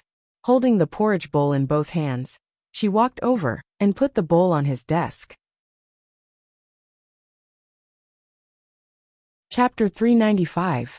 Mo Jingshan glanced at her expressionlessly. Obviously, he had no intention of eating it. Jin-won stood in this familiar office. The man in front of her was no longer as gentle as he used to be. He exuded obvious alienation and indifference. Jin-won could see his dissatisfaction from his eyes, so she smiled knowingly. Don't get me wrong. I'm not here to pester you. CEO Mo. You can think of it as the person in charge of my small studio. After you invested 200 million yuan in our studio, I came here to curry favor with you. Just think about it from another perspective. With that, she suddenly turned and walked to his break room. Eat your food. I'll go to your break room and take away all the clothes you bought for me in the wardrobe. Then, she walked straight in without looking back. She acted as if she were just passing by his office. The break room was still the same. It was silent. She turned on the light, and the cold-toned, completely masculine break room was in front of her. Jinwon went straight to the wardrobe and opened it. Sure enough, she saw that so many clothes he had prepared for her were still here. If a person really hated another person, he would hate even the slightest trace of the other person. After he was done with his work in the company, he would live here. Recently, he had also lived in the company for a long time. But none of her things had been thrown away. They were all intact, and even neatly placed in the closet. Jinwon was not in a hurry to take away her things. She took a step back, retreated to the bed, sat down, and looked up at the clothes in the wardrobe. The office outside the door was very quiet. She didn't know whether Mo Jingshan had eaten porridge or not, but Secretary Ke said that he had been busy all night. If he really refused to accept her kindness, she could only call Shen Mu and ask him to contact a nearby hotel to send some food over. Now Jinwon did whatever she wanted. After calling Shen Mu, regardless of whether Mo Jingshan would eat or not, she just sat on the bed and stared at the clothes in the wardrobe. The air conditioner in the office had been adjusted to the most comfortable temperature by Jinwon. Mo Jingshan looked at the bowl of porridge placed alone on the desk. After a long while, he put down the pen in his hand and rubbed between his eyebrows. Then Mo Jingshan received a call from the United States. COMO. Su Zhilan committed suicide in prison. Fortunately, we found her in time and barely saved her life when she was sent to the hospital. But the medical conditions in prison are too poor. She coughed up blood yesterday and kept asking to see you or call you. The man put down his hand that was rubbing between his brows. There was no joy or anger in his words. His calm voice carried a chilling indifference. What? Has the LAPD become so indecisive that they can't even control a person who's trying to make trouble inside? Do you still need me to show up? The man on the other side of the phone was covered in a cold sweat. CEO Mo, the Su family can't save her now, but Su Zhilan said she used to be your fiancé. I think she's spoiled and can't stand the suffering inside. She has lost a lot of weight and keeps asking to see you every day. If it were someone else, we'd deal with it the same way. But after all, she used to be with you. Mo Jingshan's tone was indifferent. For such an unruly person inside, deal with her the way you do. But in her current state, if she dies here one day, we're afraid. Don't tell me anything about this Miss Su in the future. Whether she lives or dies, it's her own fault. It has nothing to do with anyone else. After hanging up the phone, Mo Jingshan turned his eyes to the door of the lounge. Jinwon had been in there for a while, but she didn't come out. A moment later, the man got up, opened the door and walked in. Stepping into the cool-toned lounge, he saw the woman who had just seriously said she would come in to take away her clothes, only to fall asleep on his bed. Seeing that she had been sitting at the end of the bed, and then lay back to sleep, the man walked around the big bed, walked unhurriedly to the window, and drew the curtains with his left hand, covering all the lights and neon lights outside. Then he turned his eyes to the open wardrobe, where her clothes were hanging safely, occupying half of the space. He didn't feel it was an eyesore when he lived here every day, but now that the woman had checked them, Mo Jingshan finally felt something was wrong. He was about to take the clothes out of the wardrobe, but as soon as his hand touched one of them, he paused. With a bang, the man closed the wardrobe door. When he closed it, his hand was still empty, and he didn't take off any clothes. Jinwon didn't expect that she would fall asleep in Mo Jingshan's office. She was going to pack up her clothes, but she fell asleep while sitting. After waking up, she closed her eyes for a long time before she had the courage to open them. She moved and found that she was still in the position of lying at the end of the bed. Her legs were hanging behind the end of the bed, and because of this position, they were a little numb. Hiss, she made a small sound. It was very light, but in the quiet lounge, it was particularly obvious. The man standing tall in front of the window turned around. You're awake? Jinwon was startled. She didn't expect him to be here. She turned her head and saw the man standing not far away. He had one hand in the pocket of his trousers. He was still wearing the same flawless trousers and shirt from last night. He was standing there with his back to the morning sun shining through the window. He lowered his head and looked at her indifferently. Standing against the light, He seemed to be gilded with a layer of gold, but she couldn't see his expression. Looking at him like this, Jinwan was in an indescribable trance for several seconds. However, when she was in a trance thinking that he was still her Mo Jingshan, the man gave her a faint smile, but his smile was too cold. Although you want to play the warm card in front of me, you have to remember clearly that I haven't lost my memory. I don't need you to remind me of all the beauty and warmth that happened in the past. It's a waste of time and emotion to touch me in this way. He might as well not speak, and just stand here. She could still have a sweet dream. His words shattered her dream again. Jinwan closed her eyes, opened them again, sat up, raised her hand to rub her hair and said tiredly, I've been doing manual work in the new office building these days. I didn't expect that I could fall asleep sitting here. When she said this, she seemed to be mocking herself. Mo Jingshan, if you don't speak, you're really beautiful and pleasing to the eye, but now as soon as you speak, you directly poke at my heart. Really? She smiled. Don't you think so? Chapter 396. Jinwan sighed. Although she had a good sleep, her legs were still a little numb. She hammered her legs and looked up at him. I'll pack my clothes in a minute. It's already dawn. Did you stay up all night? Is it because I took up your break room? Or, I'll find time to rest when I'm tired. His words had cut off all her concern. Forget it. She wouldn't argue with him. Jinwan got up, opened the wardrobe, and began to pack her clothes without a word. She took them off one by one, and threw them on the bed behind her, saying, I'll ask someone to send me a suitcase later. You bought so many clothes for me. I can't take them away without a suitcase. The man didn't speak. It took Jinwan more than 10 minutes to take out half of the women's clothes in the wardrobe. Then she fixed her eyes on the shirts inside, suddenly raised her hand, pulled off several shirts, and threw them hard on the bed. She turned to see Mo Jingshan's deep eyes staring at the shirts, as though he was deep in thought. I've also worn these shirts of yours. More than once I've swaggered around here in your shirts. Now that I'm packing up, I'll take these shirts away with me. Jinwan turned her face away from him, and stared at the shirts. The man was silent for a moment, turned his head to look out of the window, and said indifferently, Up to you. Jinwan pursed her lips, suddenly turned around, pulled out 2 suits from the wardrobe, and threw them on the bed. When the man left the window and walked out coldly without looking at her, she said to his back, I've worn these coats before. The man grunted, opened the door of the break room, and walked out. Damn it. He didn't react at all. Jinwan wanted to run out and say, I've slept with this man many times. Shall I take this man with me? But reason held her back, telling her that enough was enough. Right now, Mo Jingshan was much more stubborn than her. If she really did something too irrational, who knew what would happen to him? She called Xia Tian, and Xia Tian would pick her up with a suitcase. Jinwan washed up in the break room, dried her hair, and changed her clothes. When she walked out of the break room, she saw Shinmu entering the office. When he saw Jinwan, he habitually nodded to her in greeting. Jinwan waved at him as though nothing had happened. On the contrary, Mo Jingshan remained expressionless.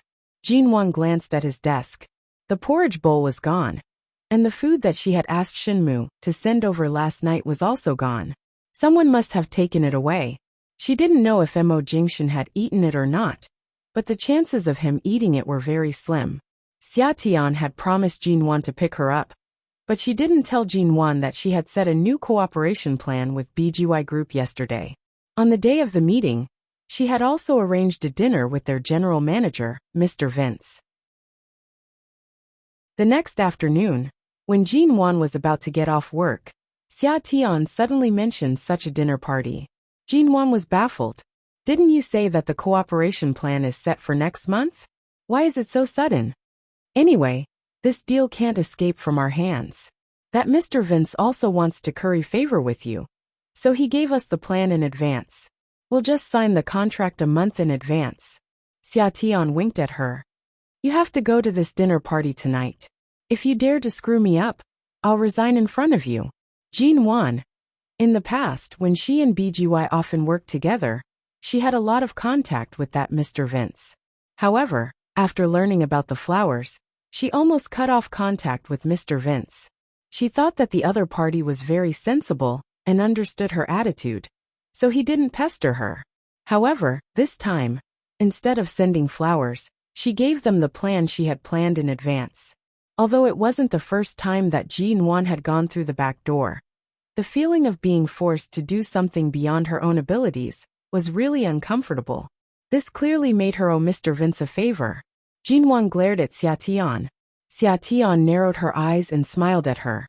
Her expression was as though saying, "Since this great aunt wants to help you find a second spring, you have to go whether you want to or not." That night, Jin-won was dragged to this dinner party by Xiaotian. Although it was called a dinner party, it was nothing more than eating, drinking, and talking about cooperation projects in a high-end hotel. After the dinner, they couldn't leave immediately, so they found a nearby entertainment club to drink and sing. Every time they met, it was the same. Dinner parties were nothing more than eating, playing cards, drinking, or doing something more in-depth. People in the business world knew these things too well, and were familiar with many things. However, there were many upright people who simply took advantage of such an occasion to promote their relationship, business, and cooperation. The dinner party that Jin-won participated in was already very high-end. If it were Mo Jingshan's dinner party, everyone would probably treat him like a Buddha, and no one would dare to ask him to condescend to participate in it in person. Just now, because of the spicy food, Jin-won's stomach was not feeling well, so she didn't eat much. After arriving at the club, when everyone was having a good time, Jin-won took a stack of matcha cakes and a glass of red wine to fill her stomach. As soon as she took a few bites, Mr. Vince came straight to her and sat down next to her. Jin-won couldn't help but put down the glass and cake in her hand and said politely, "Sorry, I didn't eat much just now, so I'm a little hungry." "You should eat. What's there to be embarrassed about?" Mr. Vince smiled and sat next to her, looking at her plain appearance. Unlike other women who specially dressed up in a dinner party, she was so simple and casual that he wondered if he could smell the clean scent of shower gel and shampoo on her when he held her. Seeing Jin-won didn't talk much as usual, he said, "I heard that you used to eat spicy food. What's wrong with you today? Is your stomach uncomfortable?" "Well, I'm a little uncomfortable." Jin-won smiled politely at him and didn't explain too much. She moved aside another centimeter unobtrusively, trying to keep a distance from him. Chapter 397. Jin-won smiled politely. "Thank you. 1 cup is enough for me." At this moment, Mr. Vince's secretary also sat down. The secretary was very young and most likely had a good impression of the handsome, rich, and young Mr. Vince. When she sat down, her gaze landed on Jin-won's ring finger. Looking at her clean and slender fingers, she asked with a smile, "If I remember correctly, Miss G, you've been married for a long time, haven't you? Why haven't I seen you wearing a ring when we've seen you with our general manager?" Jin-won lowered her head, forked another piece of matcha cake, and fed it into her mouth. After swallowing, she glanced at the secretary and said mildly, "You're thinner than when you got married, and your finger bones are too thin. I can't wear the ring, so I left it at home." "Why? Is it strange not to wear a ring after getting married?" "Of course it's not strange. It's just that I've never seen you wear a ring, nor have I seen you and Mr. Mo appear at the same time. Those who don't know might think that you're no longer together, or that Miss G deliberately let others think that you're single, so that it's convenient for you to go out and socialize." The secretary looked at her face and only smiled. Back when Miss G and Mr. Mo got married, many girls in High City were heartbroken.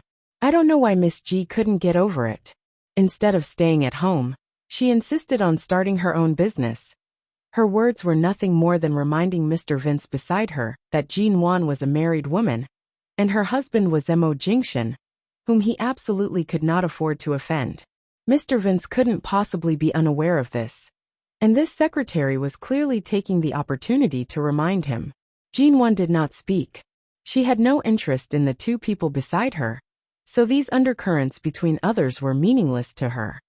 "Last time, I heard from your assistant that Miss G, It seems that you've been very close to the bosses of various partners recently. You've been so busy dealing with them that you didn't even have time to accept our manager's invitations.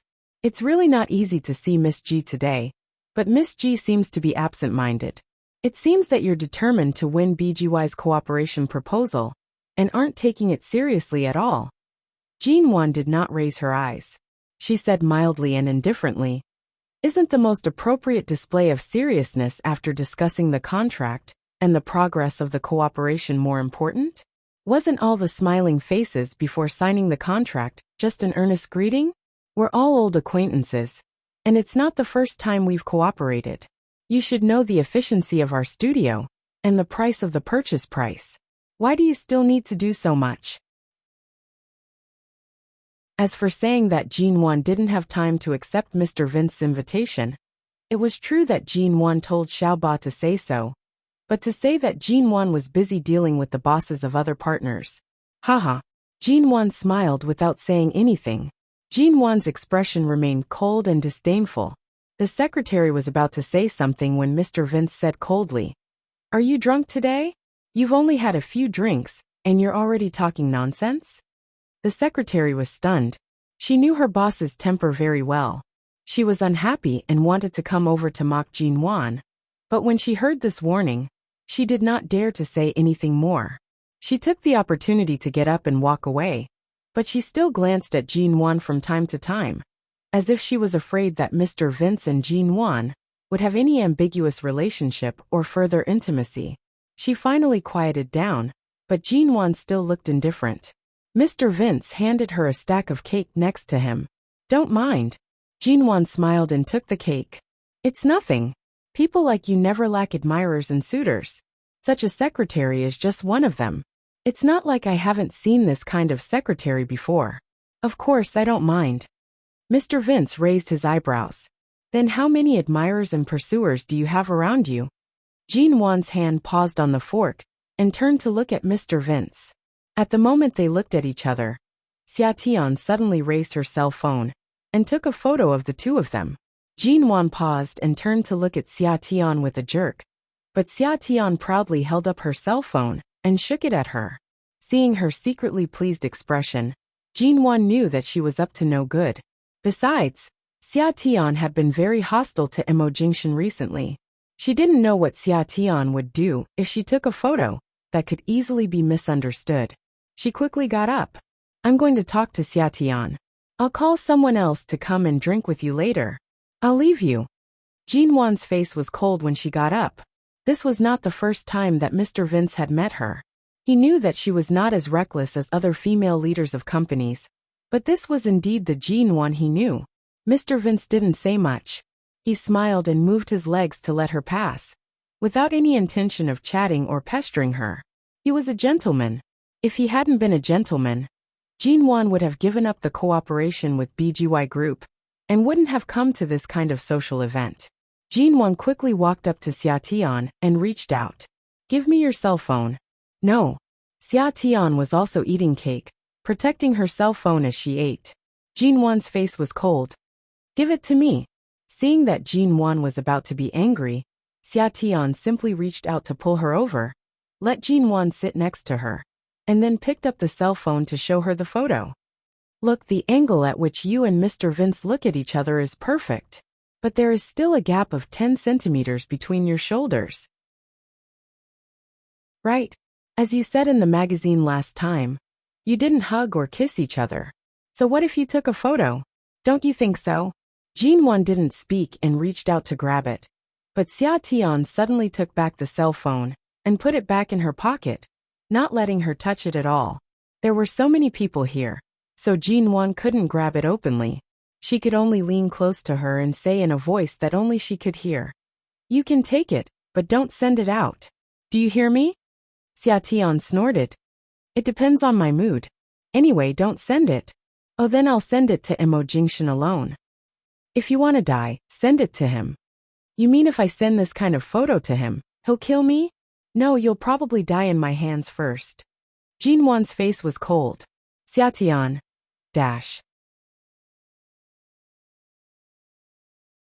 Chapter 398. Jinwon really did not like the occasion that Xia Tian had deliberately arranged tonight. Although it was true that the main purpose was to discuss the cooperation with BGY.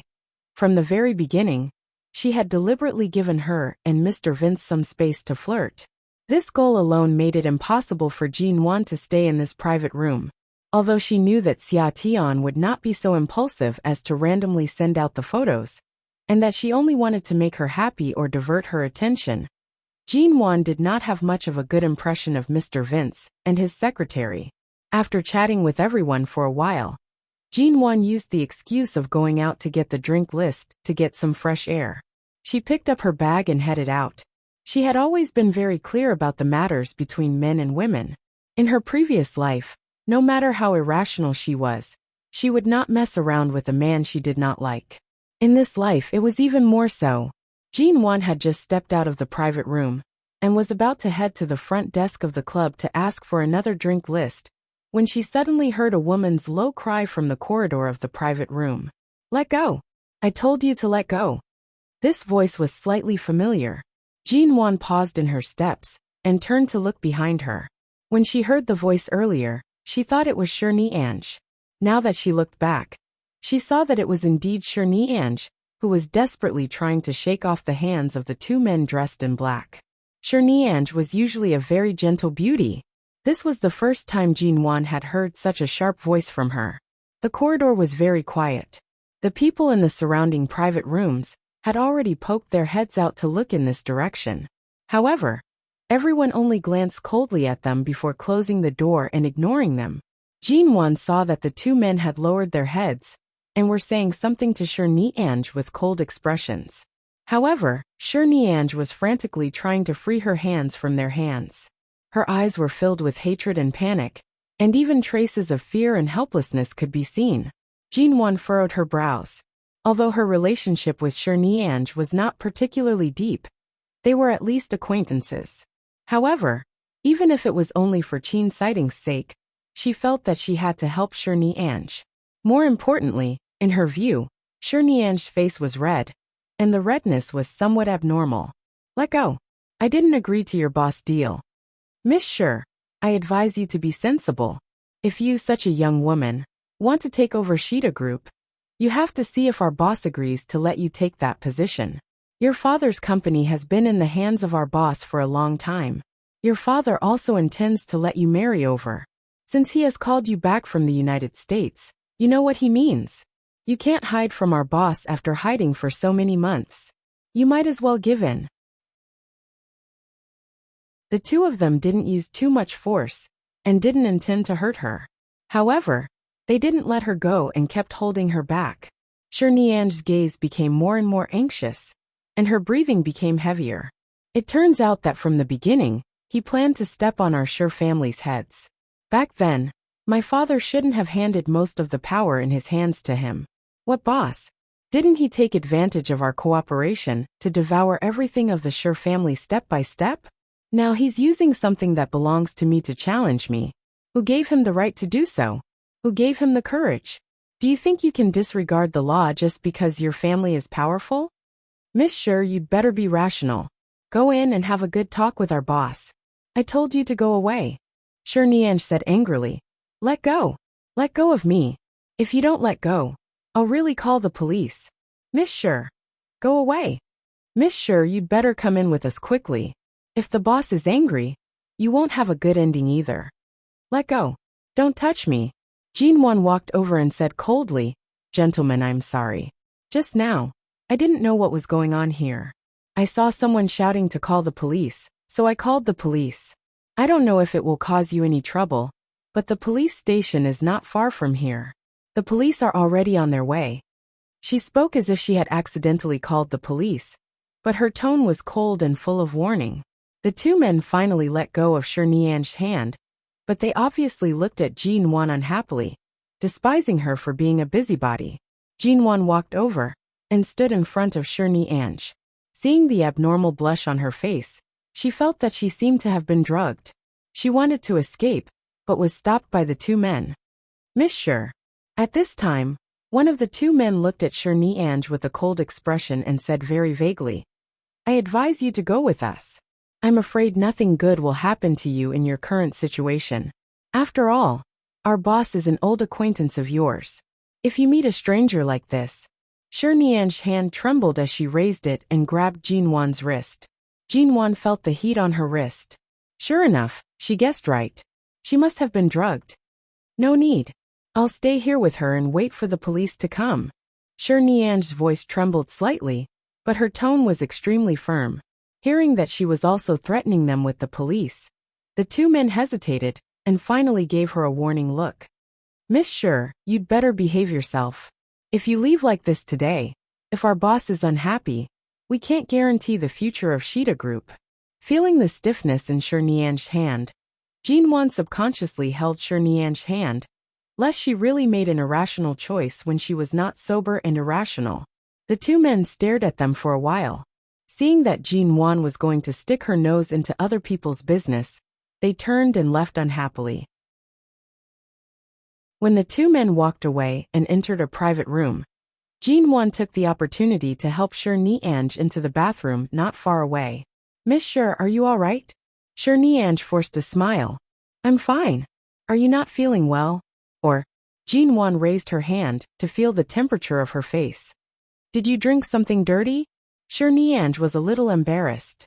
She hesitated before answering. The thing I drank was indeed drugged. I don't know much about the medicinal properties of this thing. I'm really not feeling well now. I'm sorry, Miss G. Can you send me back to the hotel now? I'm afraid I can't go on my own now. All right, I'll send you. There were many hotels near this entertainment club. Since Shinian said so, she probably lived nearby. Chapter 399. Of course, she didn't mean to send Shinian to Qin's sighting like this, which was no different from sending a sheep into a tiger's mouth. But in her impression, the only person related to Shinian seemed to be Qin's sighting, not to mention the two of them were emotionally involved. I'm afraid you can't go back to your room like this. I'll call Dr. Qin, or I'll take you to the hospital. Shinian didn't seem to hear Jinwan's words. Her body was hot, her cheeks were red, and her eyes were blurred. She staggered against Jinwan's side. Seeing that she didn't hear her clearly, Jinwan helped her steady, and was about to walk out of the club when she saw a young man coming out of the private room the two men had entered. The man was a well-known figure in High City. Jinwan seemed to have brushed past him at a banquet. She only had a very faint impression of him, but he seemed to have a very subtle relationship with Shida Group. The man glanced in this direction. To avoid getting into trouble, Jinwan quickly took Shinian to hide behind the corner. When the man looked away again, she took Shinian and carefully slipped out of the club along the crowd in front of the door. Let's go. I'll take you to the hospital. Jinwan also drank some wine tonight and couldn't drive.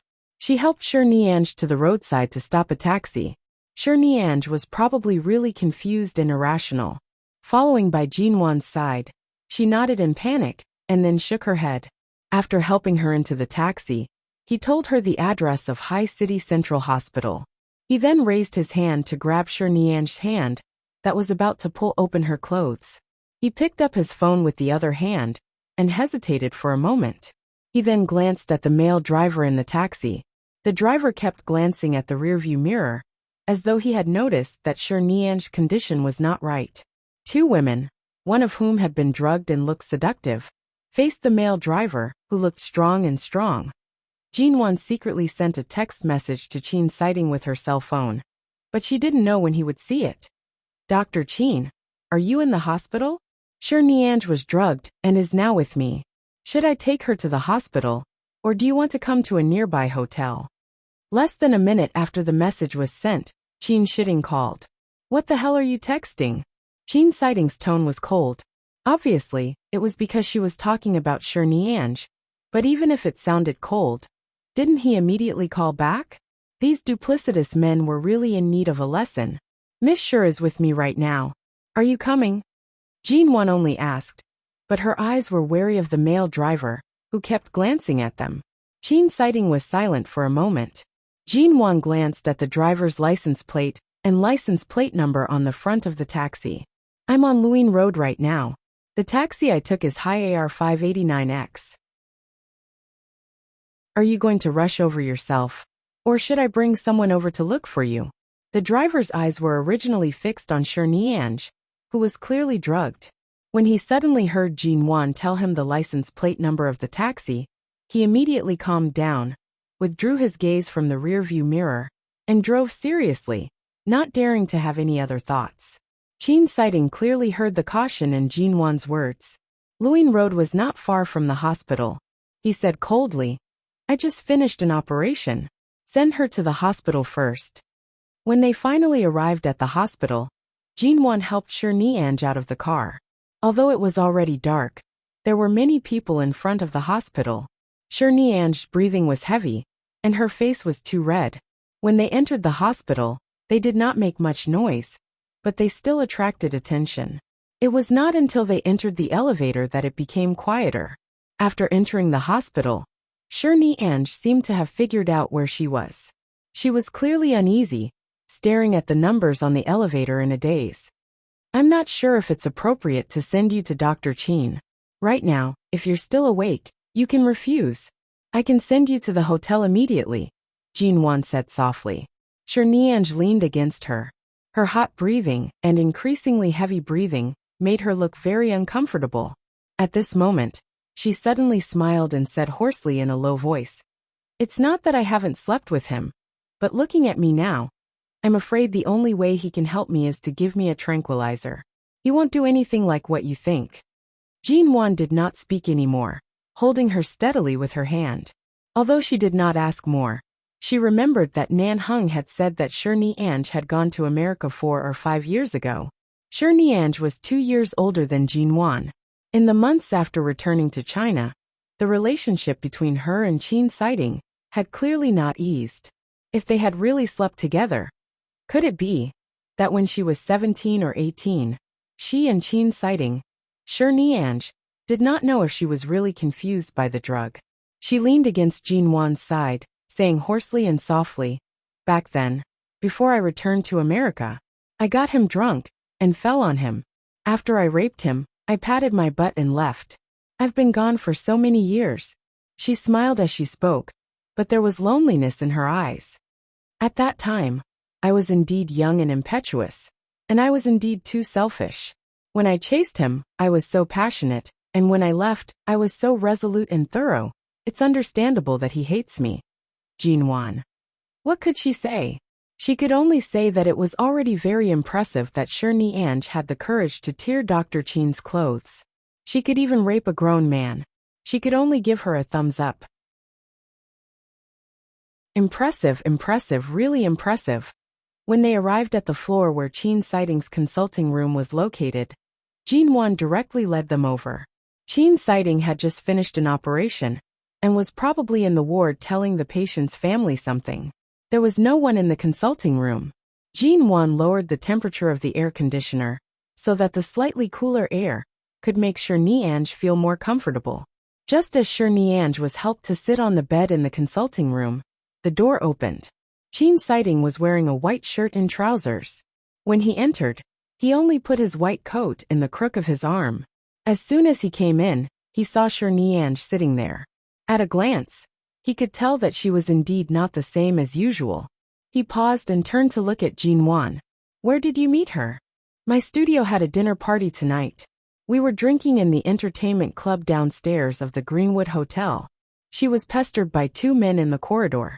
I saw that she seemed to be in a bad condition, so I took the opportunity to take her away. Jinwan said and glanced at the time.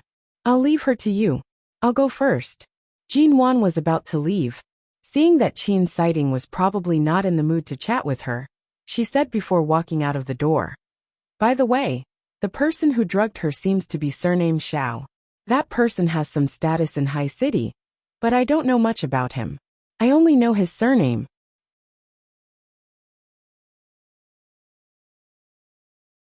Chapter 400. My colleagues from the studio are still in the club. I'll take a taxi back. You don't have to worry about me. Jinwan waved at him and happily opened the door to leave. Qin Sighting glanced at the time. It was not safe for a woman like Jinwan to go out, and take a taxi by herself at such a late hour. He was about to call Mo Jingshan when Nianj fell from the bed. His gaze faltered, and he rushed forward to carry her up. Jinwan walked out of the hospital and was about to take a taxi when two black Mercedes stopped in front of her. The window of one of the cars rolled down, and the man with the surname Xiao sat in the car coldly, looking at her coldly, as if a venomous snake had suddenly jumped out of nowhere, staring at her coldly and fixedly. "You know Nianj?" the man surnamed Xiao asked. Jinwan looked at him mildly.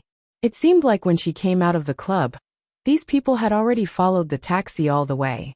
They had personally seen her send Nianj to Qin Sighting's place. If she said that she didn't know him, she would only be lying to herself. No one would believe her. "I don't know her, but I've seen her a few times." Jinwan's tone was indifferent. "Earlier, Miss Sher said she wasn't feeling well and asked me to send her to Central Hospital. I took a taxi to send her here. Is there anything wrong with that?" The man surnamed Xiao lifted the corner of his lips. His voice was cold. "You sent the woman I wanted to Qin Sighting's place. Tell me, is there anything wrong with that?" He was quite direct. He didn't hide anything in his words at all. Jinwan was expressionless. "I'm sorry. I've only met Miss Sher a few times. I don't know much about her. Even if I helped her out, I only sent her to the hospital. By sending her to this hospital, you've rescued this little rabbit from my cage." The man surnamed Xiao narrowed his eyes coldly. "My rabbit is gone. Tell me, what should I do with you?" The man's words sounded extremely gentle, but if one listened carefully, they were cold and frightening. His eyes seemed to be smiling, but they were sizing her up. "Then what do you want?" Jinwan asked in return. There was no fear in her eyes. The other party watched her for a moment with a faint smile, slowly saying, "The rabbit that I've carefully raised abroad for several years has disappeared. This cage is empty, and it looks lonely. Why don't I catch another rabbit? Even if it's not the original one, at least it doesn't look too bad." Of the two famous young ladies in Haicheng, aside from Nianj, it's you, Miss G, isn't it? The composure on Jinwan's face cracked. "You know me." The man laughed coldly, and the back door was opened by another man who looked like a bodyguard. "Miss G, if you know what's good for you, get in the car." The man surnamed Xiao looked at her. His eyes seemed to be smiling but not smiling, seemingly cold but not cold. Jinwan did not move. Her cool and quiet voice slowly came out of her mouth. "Since you know me, you should know who's behind me. You dare to touch me, are you sure?" The man surnamed Xiao looked at her expression, that was neither afraid nor flustered, and smiled coldly. His tone was indifferent as he said, "The person you can't offend the most in Haicheng is not the high officials or the mayor, but Mo Jingshan. You have the Mo family behind you." "Of course I know that. But the people who are afraid of the Mo family don't include me, Xiao Li." The man clearly did not intend to speak any more nonsense. The car window slowly rolled up. However, the car door in front of Jinwan remained open. The bodyguard said coldly, "Please get in." Jinwan still did not move. "If I don't do it, are you going to use force?" The bodyguard said expressionlessly. "Then don't blame us for being impolite. Our CEO Xiao has always been polite to women. Don't refuse a toast and drink a forfeit." "Is drugging Miss Sher considered being polite to a woman?" Jinwan asked with a mocking smile. The bodyguard still said coldly, "Miss Sher is just a special case. It was her father who drugged her, not our CEO Xiao. If he wants a woman, he doesn't have to do that." This kind of thing had little to do with Jinwan. She was just listening, but now it seemed that if she didn't get in the car, it would only lead to more unnecessary consequences. Even if she resisted with all her might, it would be useless. She looked around. There were no patrolling police cars, and it was already past 10 o'clock in the evening. There were fewer people in front of the hospital than before. If she rashly called the police or asked for help, her cell phone would probably be taken away. After thinking for a while, she didn't resist anymore, and obediently got in the car. Xiao Li sat in the passenger seat and silently watched Jinwan get in the car through the rearview mirror. Jinwan didn't resist at all after getting in the car. She just pressed the bag in her hand and asked calmly, "Is this kidnapping or what? Can you not confiscate my bag and cell phone?" Xiao Li looked back at her. Have you ever seen me kidnap someone in such a moral way? Jean Wan also coldly looked at the bodyguard outside the car door, and the driver in black in the car. If this isn't kidnapping, what is it? I've made it very clear. The rabbit in my cage has run away. I have to catch another one. I'm married. Why do you want to catch a married woman? That's not necessarily the case. You rabbit are more interesting. Moreover, you're very useful. At the very least, you can invite this god, Emo Jingshan, out. Was he going to use her as bait to lure Emo Jingshan out? Jean Wan instinctively sat up stiffly and was about to resist. But then she realized that she was alone in the face of 2 cars of men and bodyguards. She was afraid that she was overestimating herself. She looked at the man sitting in the passenger seat. No matter how sophisticated your kidnapping method is, it's still kidnapping. Xiao Li coldly raised his eyebrows and didn't reply. Obviously, no matter what she thought, she couldn't escape now. Since the other party didn't intend to hurt her for the time being, Jean Wan didn't make too much noise in his car. Since she was already here, she might as well take things as they come. She leaned against the car door and looked out of the window. The car was air-conditioned and quiet, so she could silently feel the coldness, danger, and mystery emanating from this man surnamed Xiao. The author's words. 1. It's not that the female lead isn't decisive or decisive, but a person who has truly loved won't believe that love is gone just like that. She tried hard to fight for it, which means she didn't disappoint the one she once loved. Even if one day, as you say, she really doesn't come back, she won't feel guilty. 2. When the time is right, I'll torture back. I know the pace of the plot, so I don't have to worry that I'll go astray, or that I won't be able to make up for it. 3. Releasing chapters is very tiring, especially for a stay-at-home mom like me who has a baby to take care of. It's very difficult for me to save some chapters. I have to wait for the baby to go to bed before I can squeeze out time to write. My schedule is very irregular, and I write very slowly. I'm also very envious of those who can write more than 10,000 words a day. Chapter 401. Jean Wan was taken to a villa. It was a very luxurious and large villa. However, this villa was halfway up a mountain in the east of High City. It was surrounded by mountains. The environment and air seemed good, and no one restricted her freedom. However, her cell phone signal and internet connection were blocked. Moreover, there was no way she could leave this place unless she drove or took a car. Not to mention that there might be beasts on the mountain once she left the villa area. This rugged mountain road was built by them, and it was impossible for her to walk down it. Jean Wan was asked to stay here for one night. There was no one inside, only a servant in her 40s or 50s who could cook. The servant was mute. In the evening, Jean Wan found that the mute was not born mute, but her tongue had been cut off, and she looked horrible when she opened her mouth. Because of this, when Jean Wan spoke, the mute servant could hear her. After all, she was not born deaf and mute. She was served well here. After Xiao Li personally sent her here, he only told her to stay here obediently. After being isolated here for 3 days, Jean Wan finally couldn't stay calm anymore. Anyone in such a place with no signal, no internet, and no freedom, except to eat, drink, and sleep well, would collapse. Not to mention she was here with a strange servant whose tongue had been cut off. Every time the helper opened her mouth, Jean Wan would be afraid. What she was afraid of was not the helper, but what kind of people these people were. To be able to forcefully cut off a person's tongue, this kind of cruel method was clearly perverted. Now they were also perverted to keep her here. On the 4th day, Jean Wan couldn't sit still anymore. Several times, she wanted to go out, but the servant would pull her, saying ah ah, and pointing to the wild forest outside the villa, meaning that it was very dangerous outside, and if she didn't leave by car, she would be in danger and couldn't go out.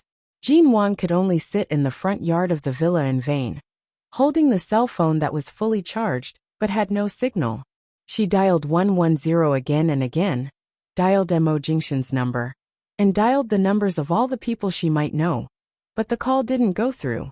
On the morning of the 5th day, Xiao Li came with a rabbit that he seemed to have just caught at the foot of the mountain. Covered in blood, Rabbit was dragged into the villa by the ear by a bodyguard. Jinwon hadn't slept well these days. She sat in front of the villa with dark circles under her eyes. When she saw Xiao Lui come in, she couldn't help asking, "How long are you going to keep me here?" Xiao Lui glanced at her expressionlessly, took the rabbit from the bodyguard's hand, and threw it in front of her. Jinwon subconsciously dodged backward.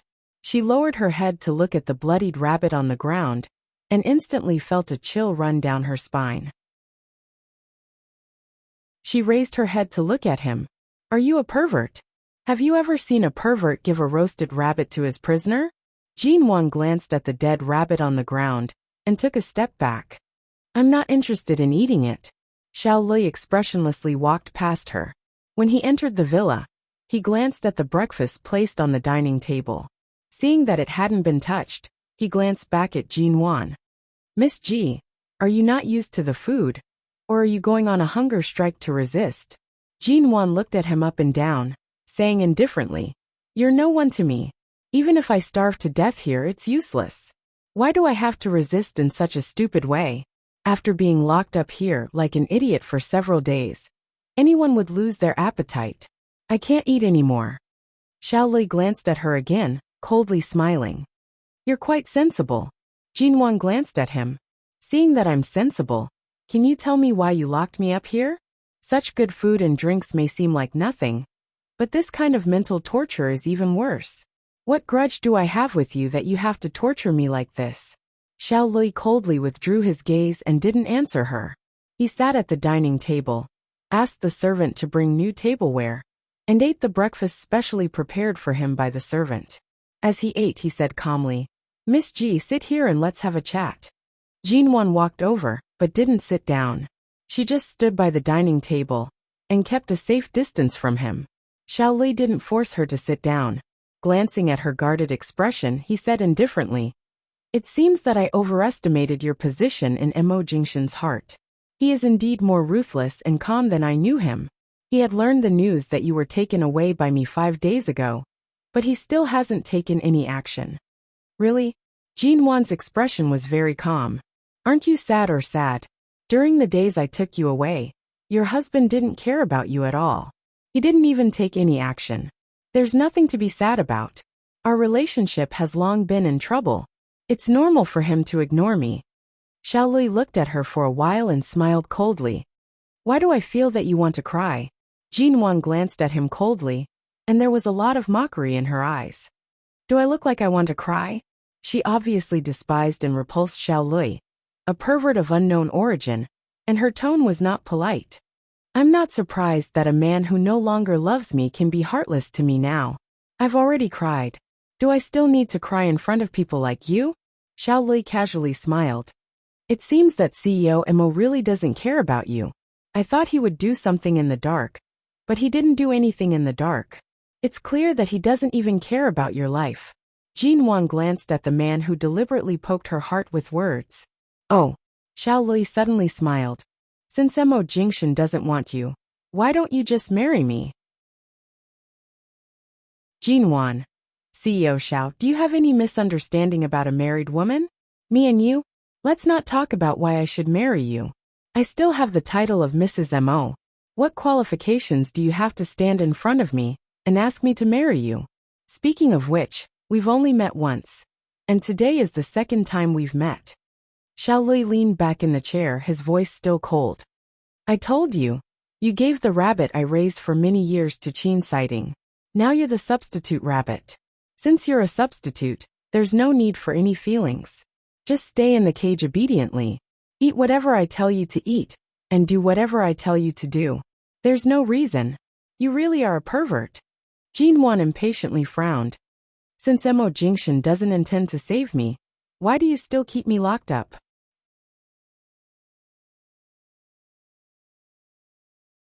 Chapter 402. The 8th day. The summer heat persisted, but the wind in the mountain villa was very comfortable. Jinwon calmed down, and took it that she had taken some time off to spend her vacation in such a place. Xiao Lui did not come again these days, but sent someone to buy some clothes she could wear. There were many types of clothes both inside and outside. There were even swimsuits, and none of them were cheap. Perverts were indeed perverts. Even the way they kidnapped her was different from that of those fiends outside. Jinwan took a nap and soaked herself in the pool when she got up. Anyway, there were only her and the mute helper here. Every day, she would talk to herself here. A few days ago, she was afraid that Xiao Li would come, so she didn't dare to enter the pool. These days, she found that he probably wouldn't come again. Taking advantage of the hot weather today, she put on her swimsuit and entered the pool to kill time. Fortunately, the swimsuit was a conservative style. She stayed in the pool for a while, then climbed out, drank the lemon juice that the helper made for her, and returned to the water. It was really boring, so she practiced holding her breath in the water. She held a stopwatch and counted the time. Although she could swim, she couldn't hold her breath for too long. She still remembered that when she and Emo Jingshan fell into the sea because of a car brake failure, she choked in the water and coughed so hard that her lungs were about to explode. She repeated this practice for 2 hours and successfully and steadily increased the time she could hold her breath by more than 10 seconds. Jinwan swam back and forth in the water contentedly. When it was almost evening, Jinwan swam around again, held her breath in the water for a while, and abruptly came out of the water. To her surprise, she saw a figure standing by the pool, who seemed to have been watching her for a long time. Jinwan's face turned cold. She immediately sank into the water from head to toe, and looked warily at Xiao Li, who had come out of nowhere. It seems that the person who was sent to buy clothes for you is not good. What kind of swimsuit did he buy? The parts that should be exposed are basically not exposed. Jinwan raised her hand to wipe the water off her face, and pushed her wet hair back. Even though she was wearing a conservative swimsuit, she was still submerged in the water. CEO Xiao, please be more self-conscious. I've only been kidnapped here by you. There's no reason for me to reveal anything that I shouldn't reveal in front of you. Go into the villa and hide yourself. Xiao Li casually picked up the towel on the white recliner. I'll stand here. If you want to come out, you can come out. If you don't, just soak in it. Jinwan. Not only was he a pervert, but he was also a lunatic with terrible behavior. She had been in the pool for a long time. If she continued to soak like this, not only would her skin be damaged, but she couldn't continue to soak like this. She slowly swam over in the water. Just as Xiao Li thought she was going to come up like this, Jinwan abruptly raised her hand, grabbed the bottom corner of the towel, and yanked it down harshly. Xiao Li paused, looked down, and saw that she had wrapped the towel that had fallen into the pool around her body. Disregarding the fact that the towel was also wet, she climbed up from the side of the pool with the towel wrapped tightly around her. Xiao Li stared at her pair of long, white legs under the towel and walked over.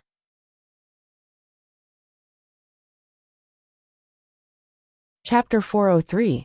No matter how Jinwan tried to defend herself, she was still held by the waist by the other party. He leaned close to her and stared at her coldly with an unfathomable meaning. Jinwan frowned.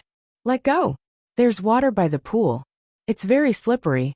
I'm afraid that Miss Ji will accidentally fall and leave some marks on your beautiful legs. That would be too much of a pity. Xiao Li held her waist and did not let go. He seemed to have the intention of moving his face closer. Although his eyes were extremely hateful and invasive, they still hid a trace of discomfort.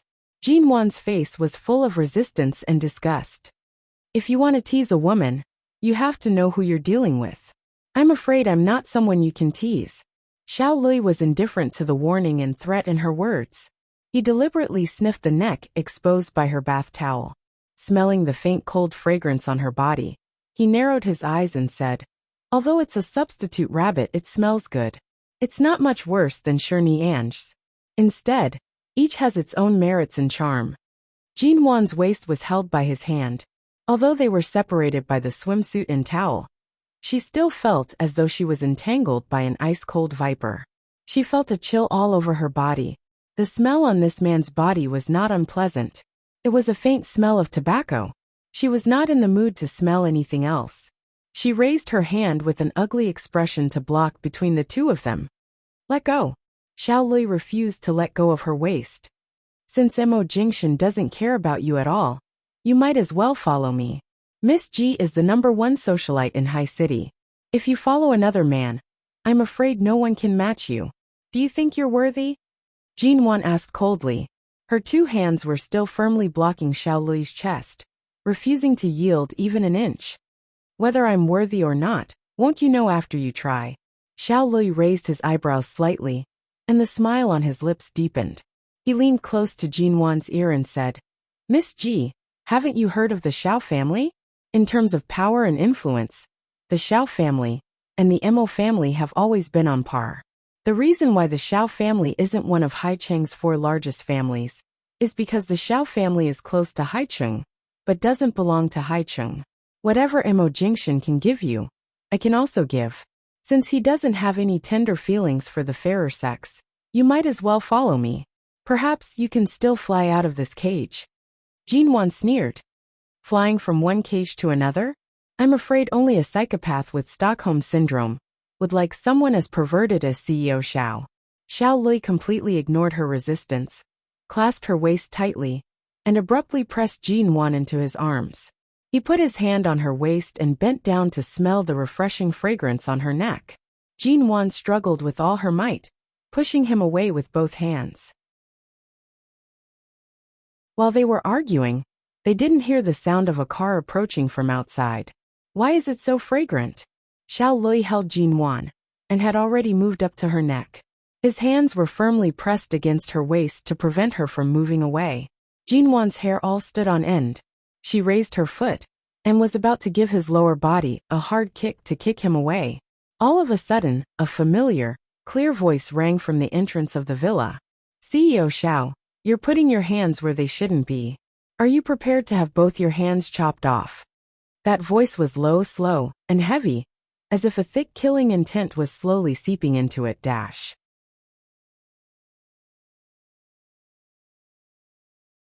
Chapter 404. The moment she heard the voice, Jinwon froze. She turned to see Mo Jingshan, who had appeared in front of the door. His cold eyes fell on Xiao Lui's hand, and for a moment, his black eyes narrowed dangerously, as if there was a strong killing intent hidden in them. Wasn't he indifferent? Didn't he take no action? Didn't he care about her life or death? Why did he come here? Although Jinwon's heart was stirred, she just looked coldly at the man in that direction and didn't move. She loosened her hand that was pushing Xiao Lui away. Xiao Lui took the opportunity to hold Jinwon tightly in his arms, and glanced at Mo Jingshan with a faint smile. What? CEO Mo, you came here alone? Did you ignore my bodyguards, or are you confident that you can take your wife away? Mo Jingshan's face was cold, his eyes deep, and his voice was cold. How dare you take my wife away? Jinwon's eyes paused. From his tone, it seemed that he knew Xiao Lui. She turned her eyes sharply to Xiao Lui, who sneered and still held her in his arms. Mo Jingshan stood in front of the door, against the light, half of his face hidden in the evening light, and said indifferently, "Let her go. CEO Mo, you seem to be at ease leaving her with me. Why don't you leave her with me? Anyway, you don't have any tender feelings for her, and I happen to be short of a decent woman. I think Miss G is very good." With that, Xiao Lui leaned close to Jinwon's neck and sniffed. Mo Jingshan slowly unbuttoned the cuffs of his shirt. Without looking at Jinwon's complicated eyes, he said coldly, "If you want to die, just say it. I'll fulfill your wish." For a moment, Jinwon doubted that he didn't come to save her at all, because he appeared so casually, as if he knew this place from the beginning, but didn't show up for a whole week. Just as Xiao Lui said, he left her here. He left her here with peace of mind. There seemed to be something sinking in his heart bit by bit. Feeling the woman's sudden silence, Xiao Lui glanced down at her. It's really hurtful when a man is heartless. I'll give you one last chance. Why don't you come with me? Jinwon narrowed her eyes and did not speak. Xiao Lui narrowed his eyes and sneered. When I asked her this a few days ago, she refused me with a look of disgust. But when I asked her again today, she became silent. It seems that she has wavered. CEO Mo, it's strange that a woman doesn't trust you one day.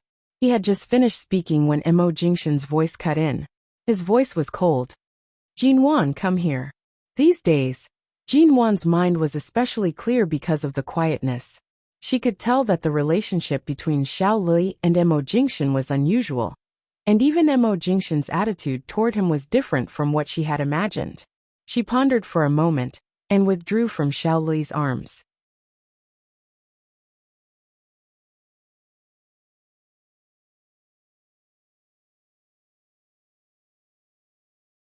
She had maintained her rationality for too long, but at this moment, there was almost a sign of collapse. She clenched her hands tightly on her legs. What was the saying again? The straw that broke the camel's back. For 8 whole days, what he had been waiting for was nothing more than this final fatal strike. Mo Jingshan didn't stop the car. If you want to lose your temper or make trouble, you can do whatever you want when you go back. This mountain is far from the edge of the city, and is usually unguarded. Any fierce animal may lurk in the woods. Don't mess with me here. His meaning was clear. If she got out of the car now, she might be in unknown danger at any time. Jinwan looked at the gradually darkening sky outside the car, and didn't speak, but raised her hand to open the door. Mo Jingshan turned the central lock of the car, when she was about to open the door. Hearing the door being locked, Jinwan's hand paused on the door. Didn't I cause you trouble? The man didn't speak.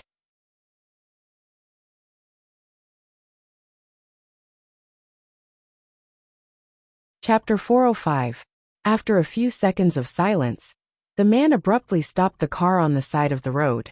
His slender and powerful fingers suddenly fell on her chin, forcing her face to face with him. His eyes were deep and cold, and he repeated in a heavy tone, "I'll say it again. Don't throw a tantrum with me here." Jinwan raised her hand and swatted his hand away with force. She gave a cold smile. "Do I look like I'm throwing a tantrum? Mo Jingshan, I've pulled out all the thorns on my body and faced you naked every day. Have I ever been throwing a tantrum?" He looked into her eyes and said indifferently, "There's no need to suppress your nature to this extent. Just be yourself. It's your ability to throw a tantrum. You've been wearing a mask on your face for too long, and now you can't take it off. Are you going to blame me for it?" Jinwan looked into his eyes and gradually narrowed her eyes. "Do you want me to become the Jinwan I used to be?" Mo Jingshan pursed his lips and sneered. "Don't you know what you used to be?" Jinwan opened her mouth, paused, and suddenly said, "All right." She abruptly pushed his hand away from her chin, but failed to do so. His fingers tightened imperceptibly. "You can't get out of the car here. I'm not kidding. Don't court death here, okay? Does my life or death still have anything to do with you? No. But at least I'm not morally allowed to watch you get out of the car to court death. You're really cold, heartless, and straightforward." He withdrew his hand, no longer holding her chin, turned back to drive, and said in a low voice that did not reveal his true emotions, "I've made it clear enough. You should have seen the truth. There's no point in deceiving yourself. Mo Jingshan, do you still remember what I used to be like?" Jinwan suddenly asked him, but when she asked this, her expression was too calm. The man did not answer. It seemed that she did not intend to hear his answer at all. It was already very late when she was sent back to the Yew Garden. Jinwan came out of the bathroom, put on a nightgown, and wrapped her washed hair in a towel. She picked up the hairdryer, plugged it in, tore off the towel, and began to dry her half-wet hair. It was already 9 o'clock in the evening when Mo Jingshan sent her back to the Yew Garden. Because it was too late, he did not drive away. This was also the first time he returned to the Yew Garden since they returned. Although he did not return to the master bedroom, he was still in the previous study. Not long after, Jinwan of the house, Jinwan of the house of the family of the Yew Garden. In the past few days, it was really like being forced to take a vacation in the mid-mountain villa. She had to put down all her work, busyness, and social engagements. Her daily 3 meals were almost made according to her taste. Occasionally, there would be a new taste for her to eat.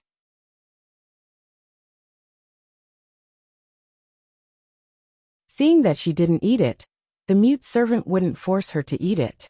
After that, she would cook according to her favorite taste. Unexpectedly, after a week of rest, she seemed to be in a much better state of mind. In this week, she had gained at least 3 kilograms and her cheeks were rosy. If she hadn't been forced to the point of helplessness, Jinwan would have suspected Xiao Lui's real purpose.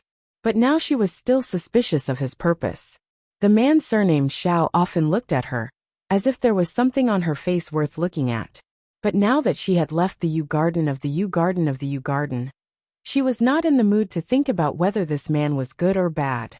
After all, it had nothing to do with her. Suddenly there was a knock on the door. Jinwan got up to open the door. Auntie Chun was holding a cup of red dates and white fungus soup in her hand. Seeing that Jinwan was still awake, Auntie Chun whispered, "Mr. Mo hasn't been back for a long time. I heard from the Mo family that he has been too busy these months and often works overtime in the company. I think he often stays up late. It's rare for him to come back, so I stewed some nourishing soup for him to eat as a midnight snack. But I saw the door of Mr. Mo's study was closed, so I didn't dare to knock on the door." "Pour it out. He won't eat it." Auntie Chun paused. "But Mr. Mo, I'm tired. I'm going to rest. If there's nothing else, I'll close the door." Seeing that Jinwan really didn't intend to say more, Auntie Chun hurriedly stuffed the bowl in her hand into Jinwan's hand. "Madam, do as you see fit." Jinwan closed the door and looked at the red dates and white fungus soup in her hand.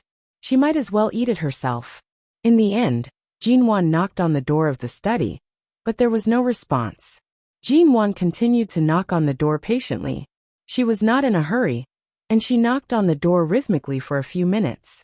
Finally, the door of the study was opened by the person inside.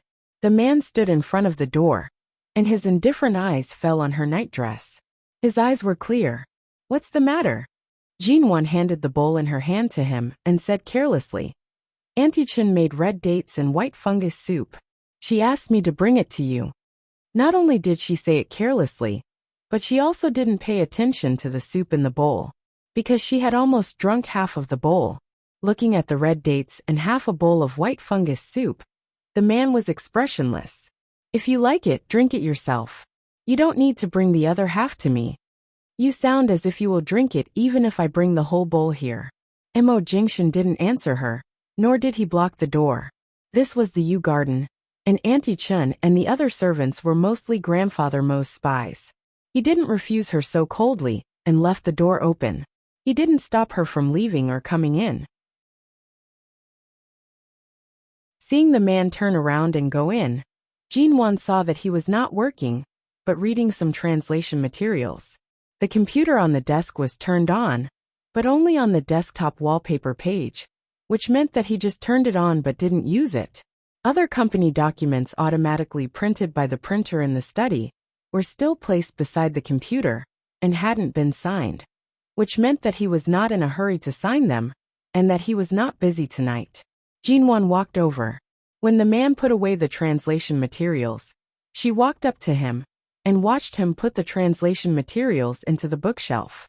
Mo Jingshan didn't say a word, but after Jinwan looked at him with scorching eyes for a long time, he picked up the company documents beside the computer and turned to look at her before opening them. "Are you going to watch me work here? Can I?" Jinwan tilted her head and seemed to be smiling, but there seemed to be a sharp edge in her clear eyes.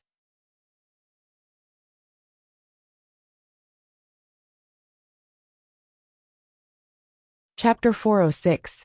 Jinwan stood by and watched him work. After a while, he called Shen Mu to explain some matters related to the company's documents.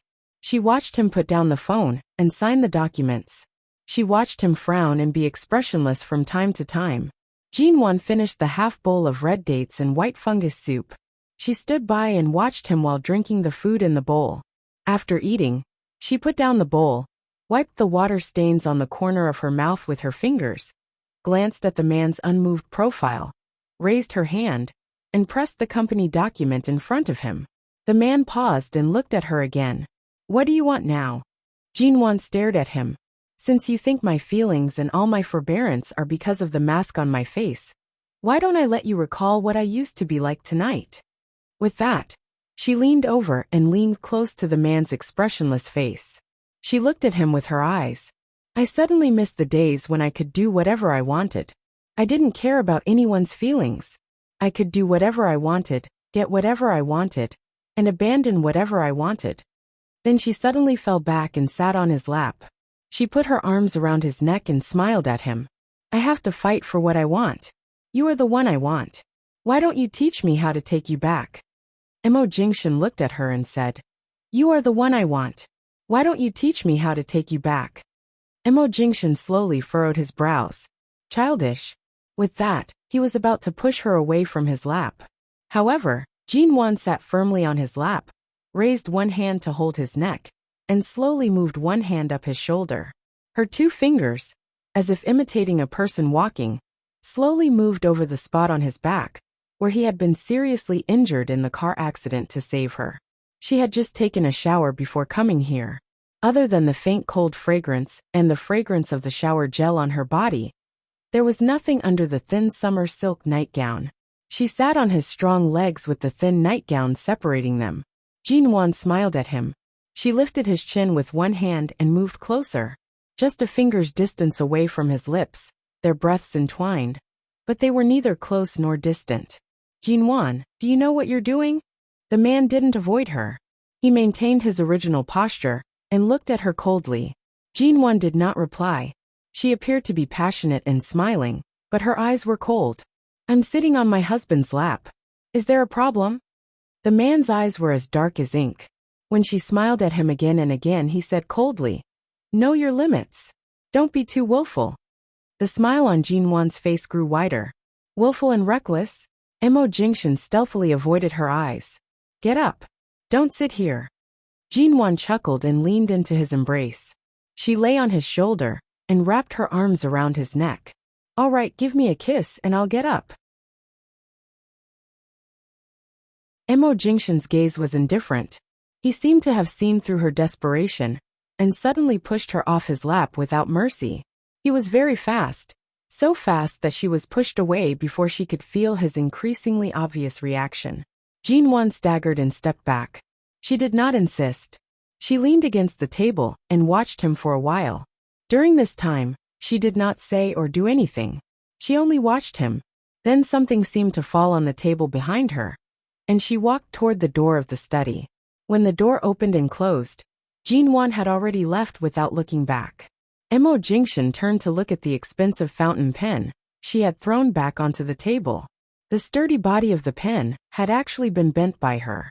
On the weekend, Mo Nwan's studio finally moved into a new office building. The whole building had more than 20 floors, all of which belonged to the studio. The number of employees had also multiplied. However, because Jinwan had not applied for a change of the name of the studio, it had not been named after the company, but was still called the studio. During the 3 consecutive days of celebration, various partners sent gifts, and some leaders of partners came to congratulate them. Even several companies that had invested in the studio also expressed their congratulations. Only the Mo Corporation, which had invested $200 million in the Mo Corporation, did not make any move. After the 3 days of celebration, the Mo Corporation suddenly received a sum of money from Mo Nwan's studio, $200 million, and the profits and dividends required in the investment contract were transferred into the financial channel of the Mo Corporation overnight. The finance department of the Mo Corporation was in an uproar. They didn't expect that the real estate studio under Jinwan's name could really make so much money, and it seemed that the real estate industry would continue to rise in the near future. The prices of all the land and buildings under construction that Jinwan had purchased in large quantities were soaring. It was definitely a new beginning for the domestic real estate industry to make so much money in such a short period of time.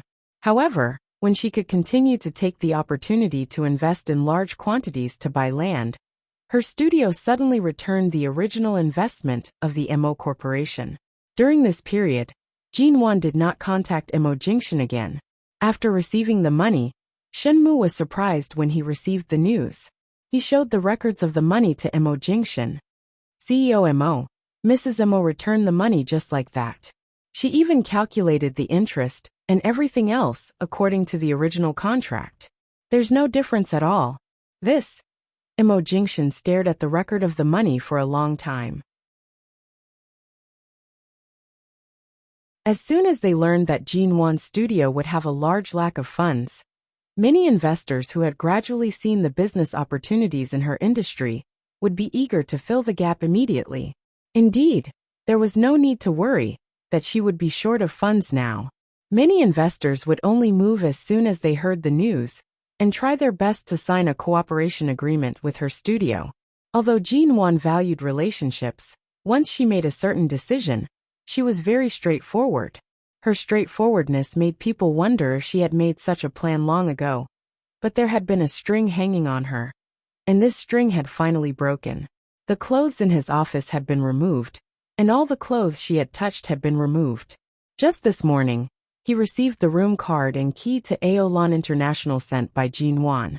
As a result, not only did she return the key, but she also returned the money invested by the MO Corporation.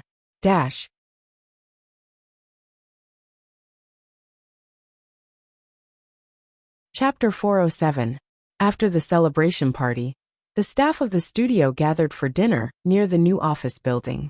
Xiao Ba and the others didn't dare to ask more questions after the studio returned the $200 million to MO Corporation's account overnight. Although the studio had a lot of liquid funds under its name, the cooperation with other investors was still going on, but Jin-won returned the debt to MO Corporation as soon as possible.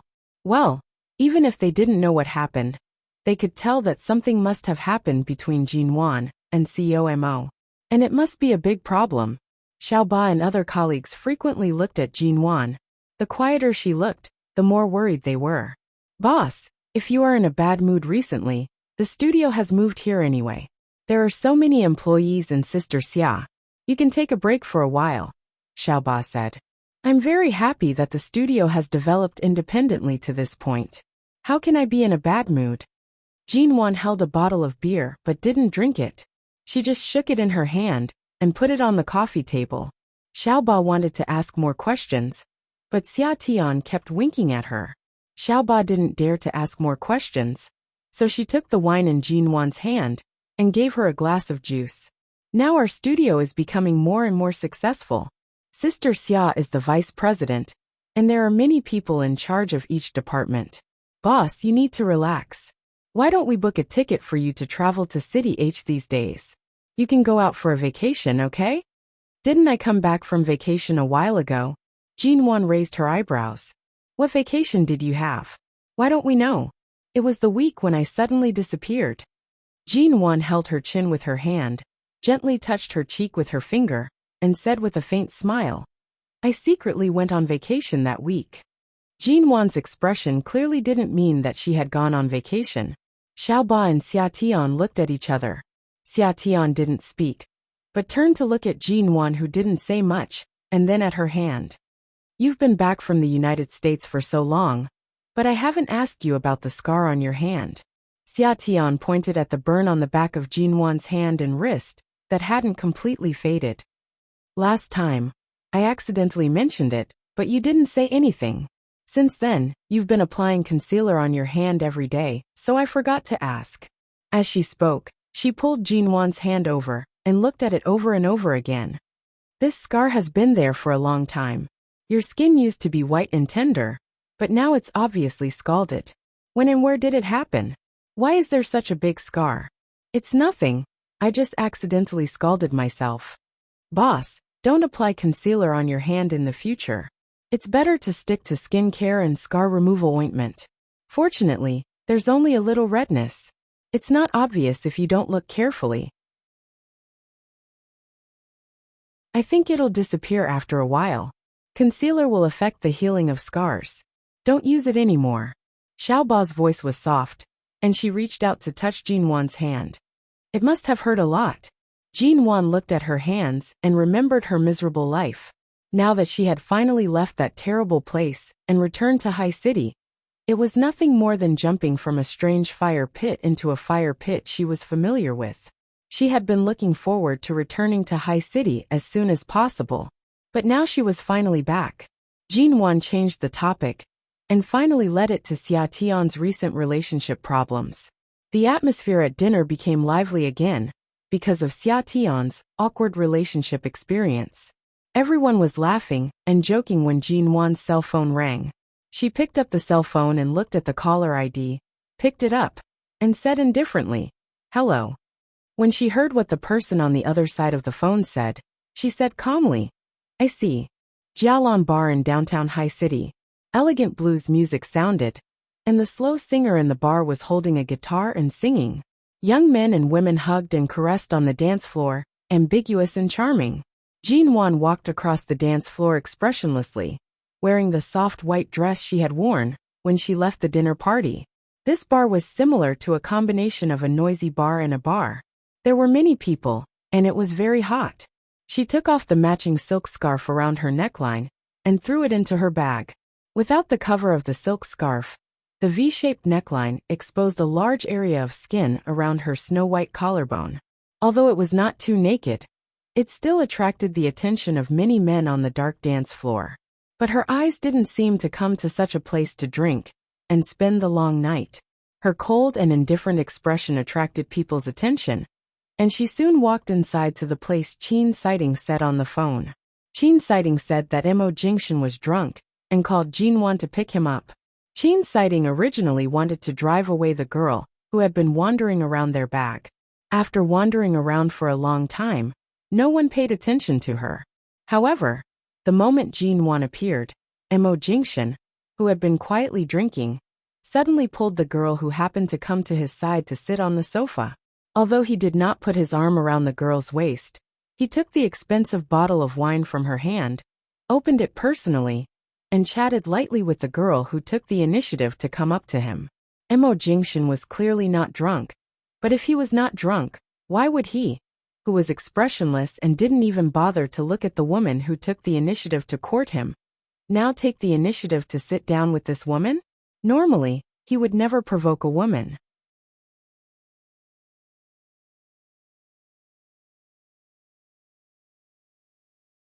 Even Shuyan had invited him several times, but he had only gone with her once, because there was a problem with the counter of one of Shine's brands in the mall.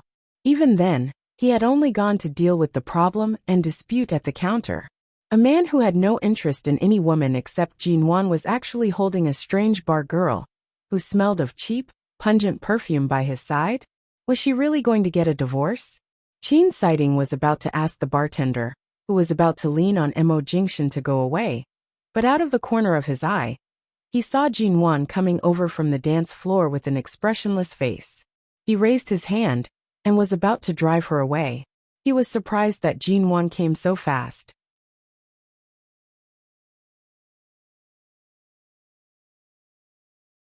Chapter 408. He's not drunk. Why does he need antidote? Jean Wan didn't even look at Qin Sighting. She looked past the tall and long-legged Qin Sighting and at the man in the sofa. She glanced at the scantily dressed woman next to him. With just a glance, the woman instinctively sensed the relationship between Jean Wan and Mo Jingshan, and immediately gave her a provocative look back. Jean Wan and Mo Jingshan looked at her. Qin Sighting thought Jean Wan would fly into a rage, but she didn't lose her composure. Mo Jingshan didn't seem to be completely sober. Qin Sighting did order a lot of wine here today, but the man's half-drunk appearance made him look colder and lazier. The buttons of his black shirt were undone, and the waitress sitting beside him kept looking at his collar with a fascinated look. Qin Sighting could save people's lives, but he couldn't save the feelings between people. He glanced at Jean Wan, who suddenly raised her hand and said abruptly, Jean Wan, if you have anything to say it when we leave here. There are too many people here. Bear with it. Don't be impulsive. She still looked at Mo Jingshan, and then at the scantily clad woman, who kept squeezing against him. Mo Jingshan, the way you humiliate yourself is really eye-opening. I've always learned from others. Do you like to humiliate yourself in this way? Mo Jingshan looked at Mo Jingshan, and then at the scantily clad woman who kept squeezing against him. Mo Jingshan, the way you humiliate yourself is really eye-opening. Hearing Jean Wan's words, Qin Sighting raised his eyebrows.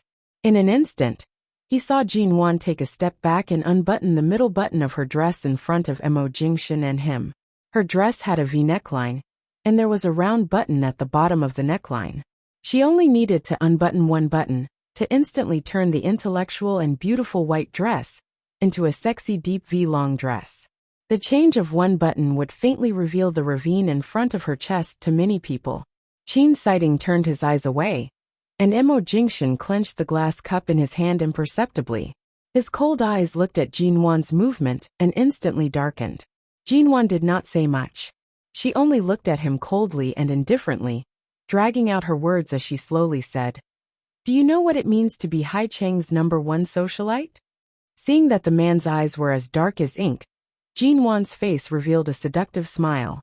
In Jinwan's eyes, the title #1 socialite was never a compliment. Instead, it was more of a derogatory one. Most of them came from the young masters who had heard of her reputation and met her.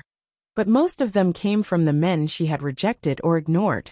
The so-called #1 socialite was a beautiful woman who had the ability to seduce men.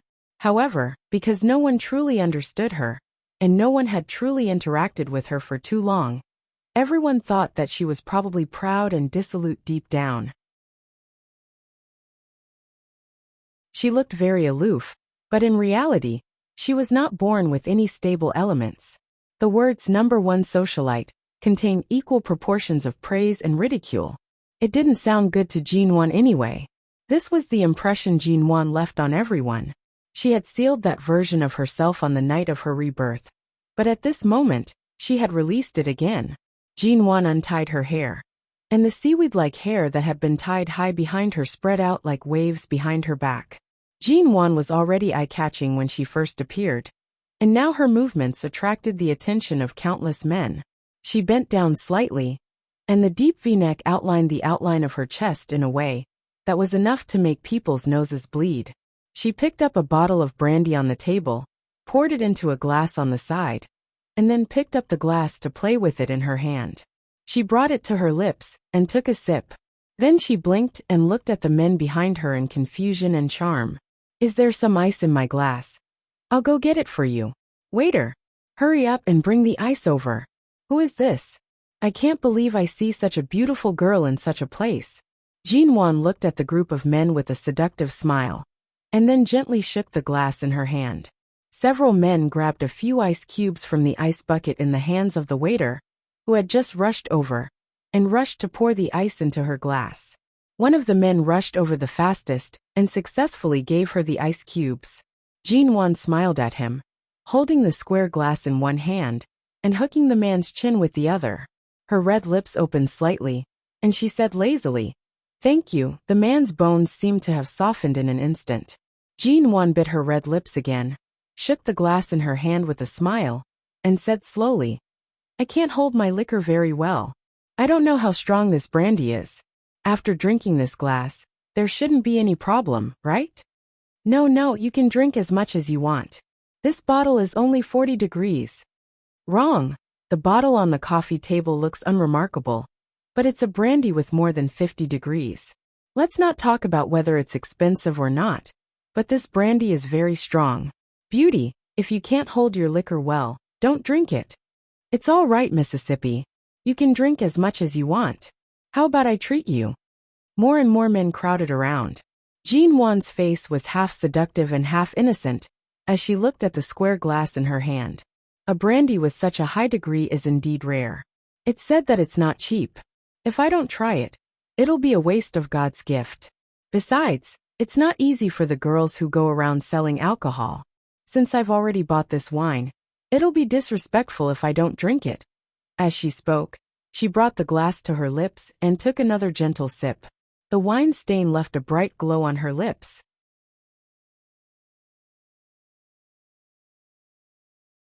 As the man had brought in more ice cubes for her, she gently bit one of the ice cubes on the edge of the glass and gently licked it with the tip of her tongue. At that moment, the sound of inhalation rose and fell. She turned to look at Emo Jingshan, who was sitting on the sofa, and met his heavy, stern gaze. The moment she met his gaze that seemed to be hidden under a thick fog, Jinwan released the man's chin that had been lingering on her fingertips. She turned to support herself with one hand on the coffee table and leaned down to look at the man, who was sitting motionlessly on the sofa. Because of this angle, the curve of Jinwan's chest was even more tempting. Although she did not reveal anything that shouldn't be revealed, it was just right to seduce him. Emo Jingshan's gaze was cold as he watched her. His hand was still holding the square glass. He did not move, but the glass seemed to be on the verge of breaking.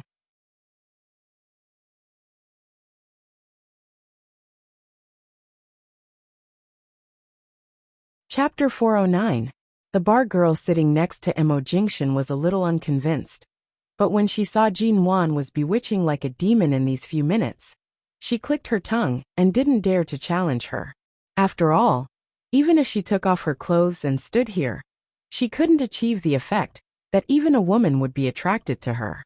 Just now, she came here wearing this and an ordinary dress, but she didn't expect that she could achieve this effect by unbuttoning her hair and changing her smiling face so beautiful that even women wanted to commit a crime.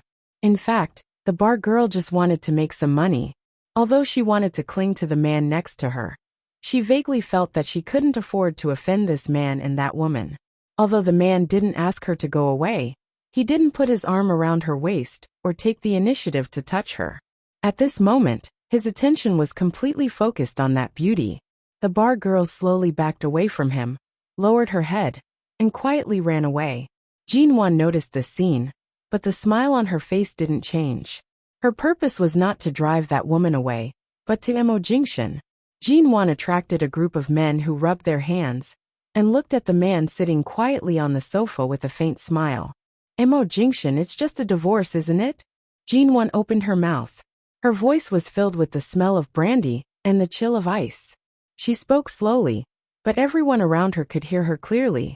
If I agree to sign the divorce papers tomorrow, does it mean that it has nothing to do with you if I'm taken away by anyone here tonight? Jin Wan said, and took another sip of wine. She didn't drink as freely and passionately as those women who often drank, but this kind of behavior aroused the interest of many men. Jin Wan's long hair flowed down her back like a waterfall, and the skin of her collarbone and chest was as white as jade in the light, tempting people to come forward and touch her. She was so beautiful. When those men heard that she was about to be divorced, they immediately stared at her like wolves and tigers. It was as if she became a woman who had been abandoned outside of marriage in the next moment, someone would pounce on her and take her away in the next moment.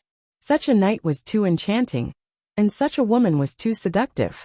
The surrounding blues music did not stop, so no one heard clearly the name Jin Wan had called the man on the sofa. No one heard the three words Mo Jingxian. The man on the sofa sat in the middle of the booth. This was a relatively quiet booth in the bar. The lights were dim, and the man's expression was hidden in the darkness. The people around him could not see it clearly either. Divorce? She's so beautiful, and there's actually a man who's willing to give up on her? Leave. Leave quickly. If we divorce today, we'll take you to get our marriage certificate tomorrow. Whistles and teasing sounds came one after another. The atmosphere around Mo Jingxian gradually became more and more hazy, and the coldness in his eyes gradually became colder. Jin Wan straightened up in front of the booth with a smile, and no longer looked at him. She raised her head, drank up the whole glass of wine, and casually threw the glass to the ground. The sound of the glass shattering was like a switch, causing the man's seemingly calm brows to slowly furrow. Jin Wan turned around and raised her hand to wave her soft long hair behind her back. The sensation caused by this small corner of the bar was probably noticed by the lighting technician. As she walked onto the dance floor alone, the lights on the dance floor went out one by one because of her movements, leaving only the darkest one. As she spun on the dance floor with her hair and long skirt flying, the lights became brighter bit by bit at a very slow speed. And as she spun faster and faster, the brightness of the lights also increased at the same speed. She was already a dazzling existence. All of a sudden, she no longer hid and ignored her beauty and suddenly shone in the crowd. Under the lights, she was like an elf breaking out of the ground. Every time she spun, the hem of her long skirt would fly up, and her slender, white legs would be exposed. Countless men were attracted one by one, and whistles came one after another. Jin Wan simply spun her skirt. Her dress was not very revealing, but her eyes were extremely charming. She performed such a lingering and moving visual effect, and the atmosphere in the whole bar was ignited. Someone entered the dance floor and handed her a glass of wine. Jin Wan took it with a smile. When all the lights gathered on her, she raised the wine in the glass and splashed it up. She raised her head, looked at the dripping wine, and then closed her eyes, letting it fall on the top of her head. The wine rolled down along her hair bit by bit. It was not enough to wet her hair. Wherever the wine fell on her white skirt, that part would become translucent. This glass of wine was too little in the eyes of those men. In an instant, countless people handed her the wine. Jinwan smiled and spun to a man's side. As she took the wine glass, she deliberately pulled the man's arm and spun around. When the man couldn't help but put his arm around her waist, she spun out of his arms. Although she didn't let the other party touch her, all the men around felt their hearts itch when they saw this. Jinwan didn't say anything. Jinwan's dance was casual and hot. It was too hot here. Sweat had slid down her neck and slowly rolled into her deep V-neck, making people's imagination run wild. Her white skin looked more charming in the light. Her long black hair, which reached to her waist, swayed back and forth. Sweat soaked her black hair, but it didn't affect her beauty at all. Instead, more men in the bar rushed in this direction and surrounded her in the center of the dance floor. Jinwan splashed the wine up again. When the wine splashed over her, the material of her back was soaked, and the dress, which had become translucent because of the wet, outlined the outline of her back. All the men and women's eyes were on her, but Jinwan's eyes were looking in the same direction from beginning to end. Even though the crowd was very dense, she could still see that man through a small gap in the crowd. More and more people came around, the dance floor became hotter and hotter, and she sweated more and more. She didn't take any more wine. Her sweat had soaked her dress, and the material of her chest was soaked bit by bit. Her clear skin seemed to be covered with a layer of light because of the sweat, which made her more attractive.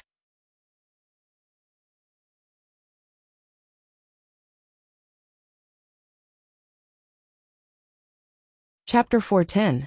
The man didn't expect that the beauty on the dance floor would invite him, and immediately wanted to go in with an excited look. However, before he could approach Jinwan, a black figure had entered the crowd. When Jinwan was still crooking her finger at the man, his sharp eyes pierced the man's face like a cold sword. When the people around saw the tall and cold figure coming in, they were confused until a sharp-eyed person in the crowd suddenly said, "Mo, COMO?" This Jialan bar was frequented by many rich people in High City. Even if not everyone could recognize Mo Jingxian, at least some people who had seen him or cooperated with him could recognize him. For a moment, the crowd suddenly fell into a strange silence, and some people who recognized him subconsciously stepped back. The man who had just been seduced by Jinwan came over. Before he could touch Jinwan's hand, his wrist was suddenly caught. That person was stunned for a moment. He only heard a cold word, "Scram." Before he could react, he was pulled back by a vice president of a company behind him. The vice president directly pulled him away from the battlefield in order to avoid being affected by the battle. The man was not reconciled. There were so many people on the dance floor, but the beauty only waved to him. He was about to go back when he heard the vice president say nervously, "That is the president of MO Corporation. How many brains do you have? How dare you snatch his woman?" Jinwan didn't stop, and was about to continue crooking her finger at the others on the other side. Anyway, there were still some people who didn't recognize him, and were about to approach her because of her smile and frown. However, in the exclamation of the crowd, Mo Jingxian directly clasped Jinwan's hand and took her away expressionlessly.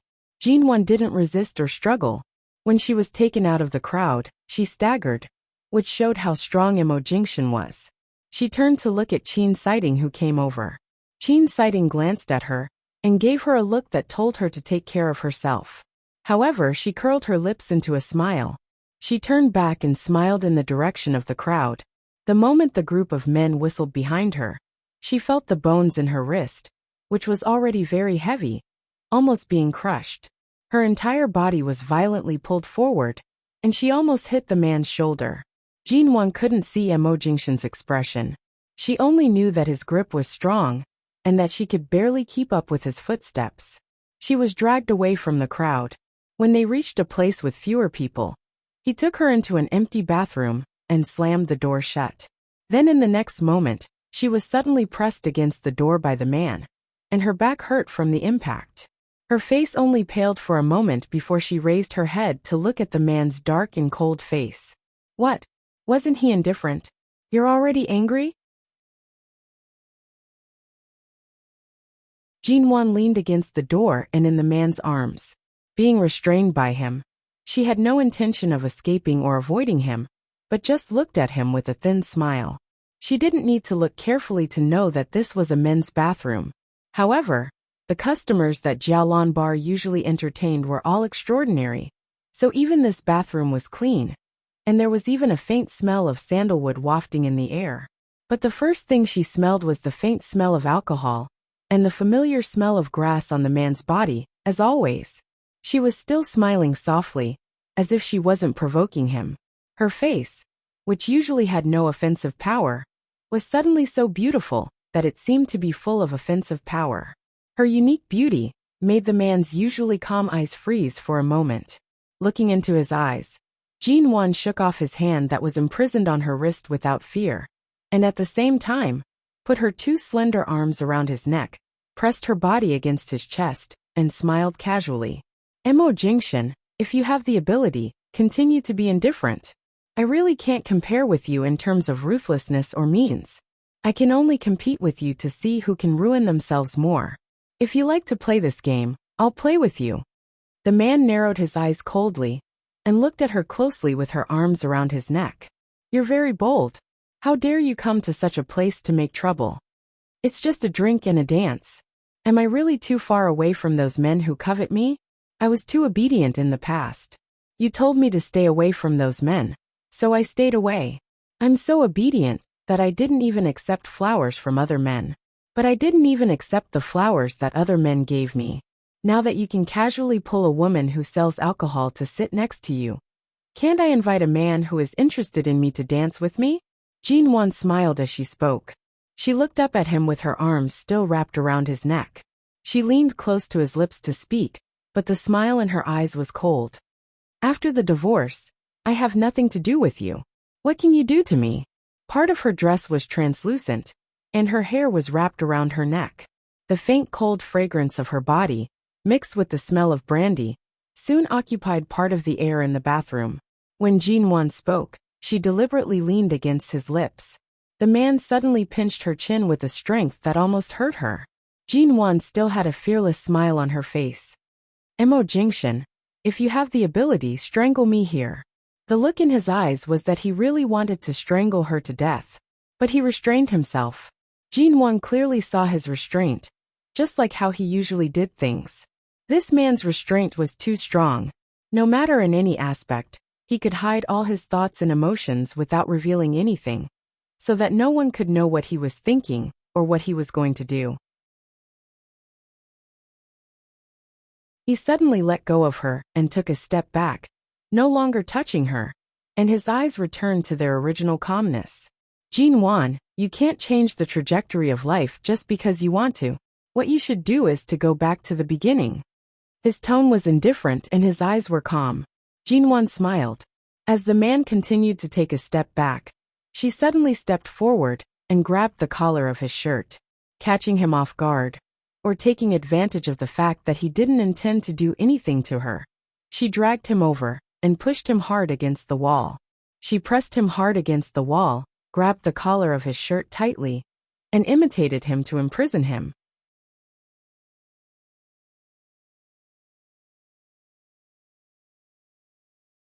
Chapter 4:11. Jinwon didn't answer, but just looked at the man close to her.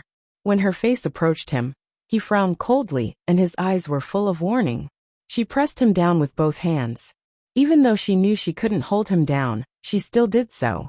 She kept looking at his face, as though she hadn't seen him up close for a long time, and wanted to see if he was really Mo Jingshan.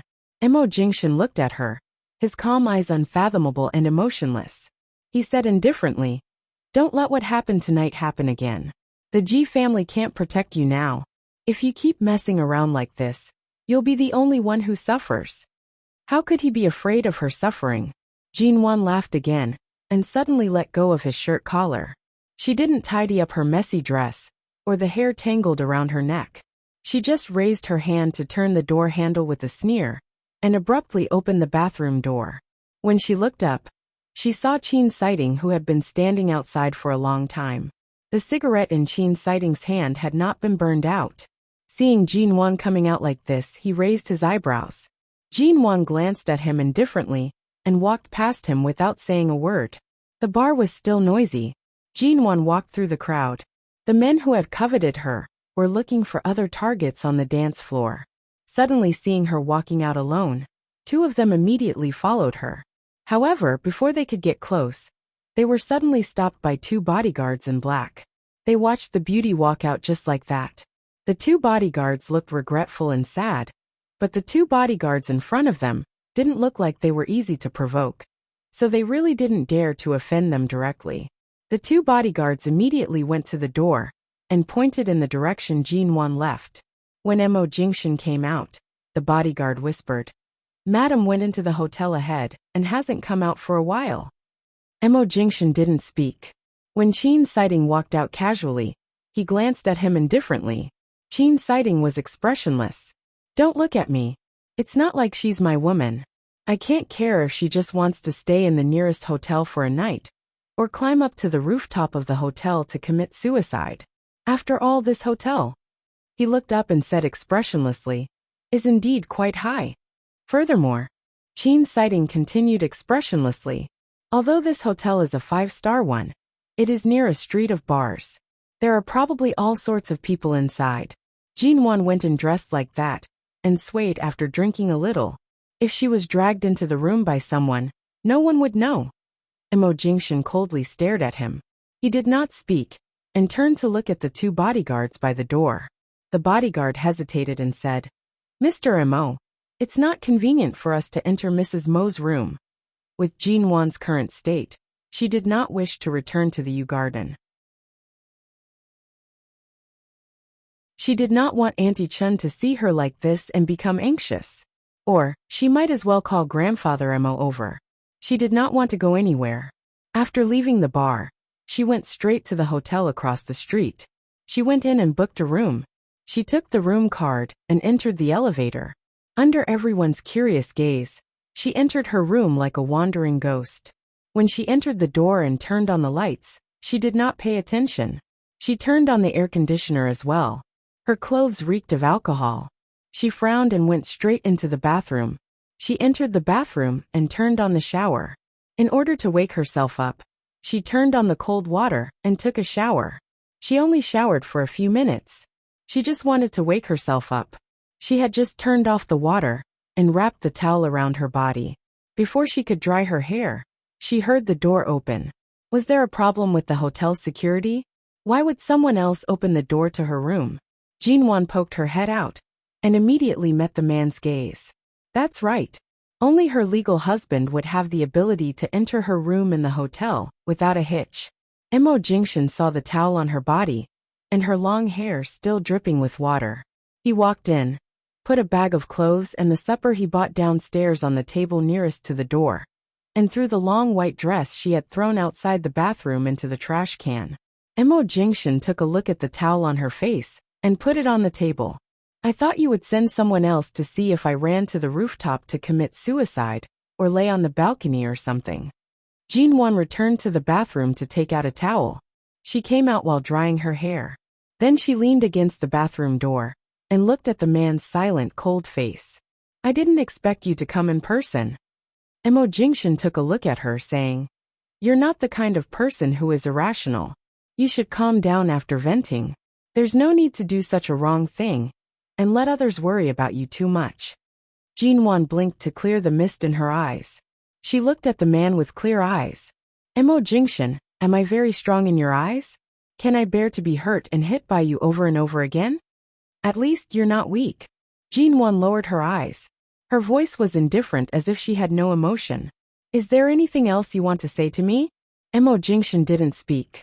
"Or, you've been waiting for the moment I give up for so long that you have nothing to say to me, right?"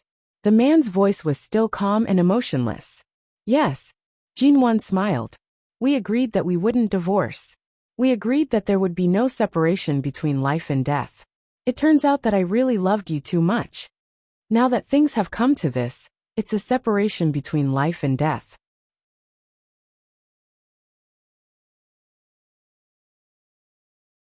Mo Jingshan looked at her clear, cold eyes and said indifferently, "You can take it that the Mo Jingshan you love has died in that car accident. The current me is no longer the Mo Jingshan you are familiar with." Jin Wan's pupils constricted. She stared at him motionlessly. She stared at his face, and then slowly blushed.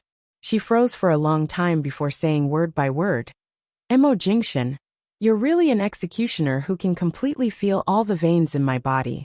You can easily control my weakness, and know how to make me completely desperate." Mo Jingshan looked at the corners of her red eyes. His figure was imprinted in her eyes, but it was gradually dyed red. The man's eyes seemed calm and warm, but because of this calmness, they appeared particularly cold and cruel. She looked at this man, and felt all the pain that had been accumulating in her heart, for a long time piercing into her heart, like thousands of arrows piercing through it. It was densely packed, thin and sharp. All the pain covered her senses, making her feel so painful that she almost couldn't breathe. You're tuning in to the Li Mei's Wuxia Whispers YouTube channel. We're so grateful for your support, and don't forget to subscribe to join us on this incredible journey through captivating stories. Your generosity through donations truly makes a world of difference, as it's the primary source of revenue that allows me to expand and enhance this channel for you. Thank you from the bottom of my heart for being a part of this adventure.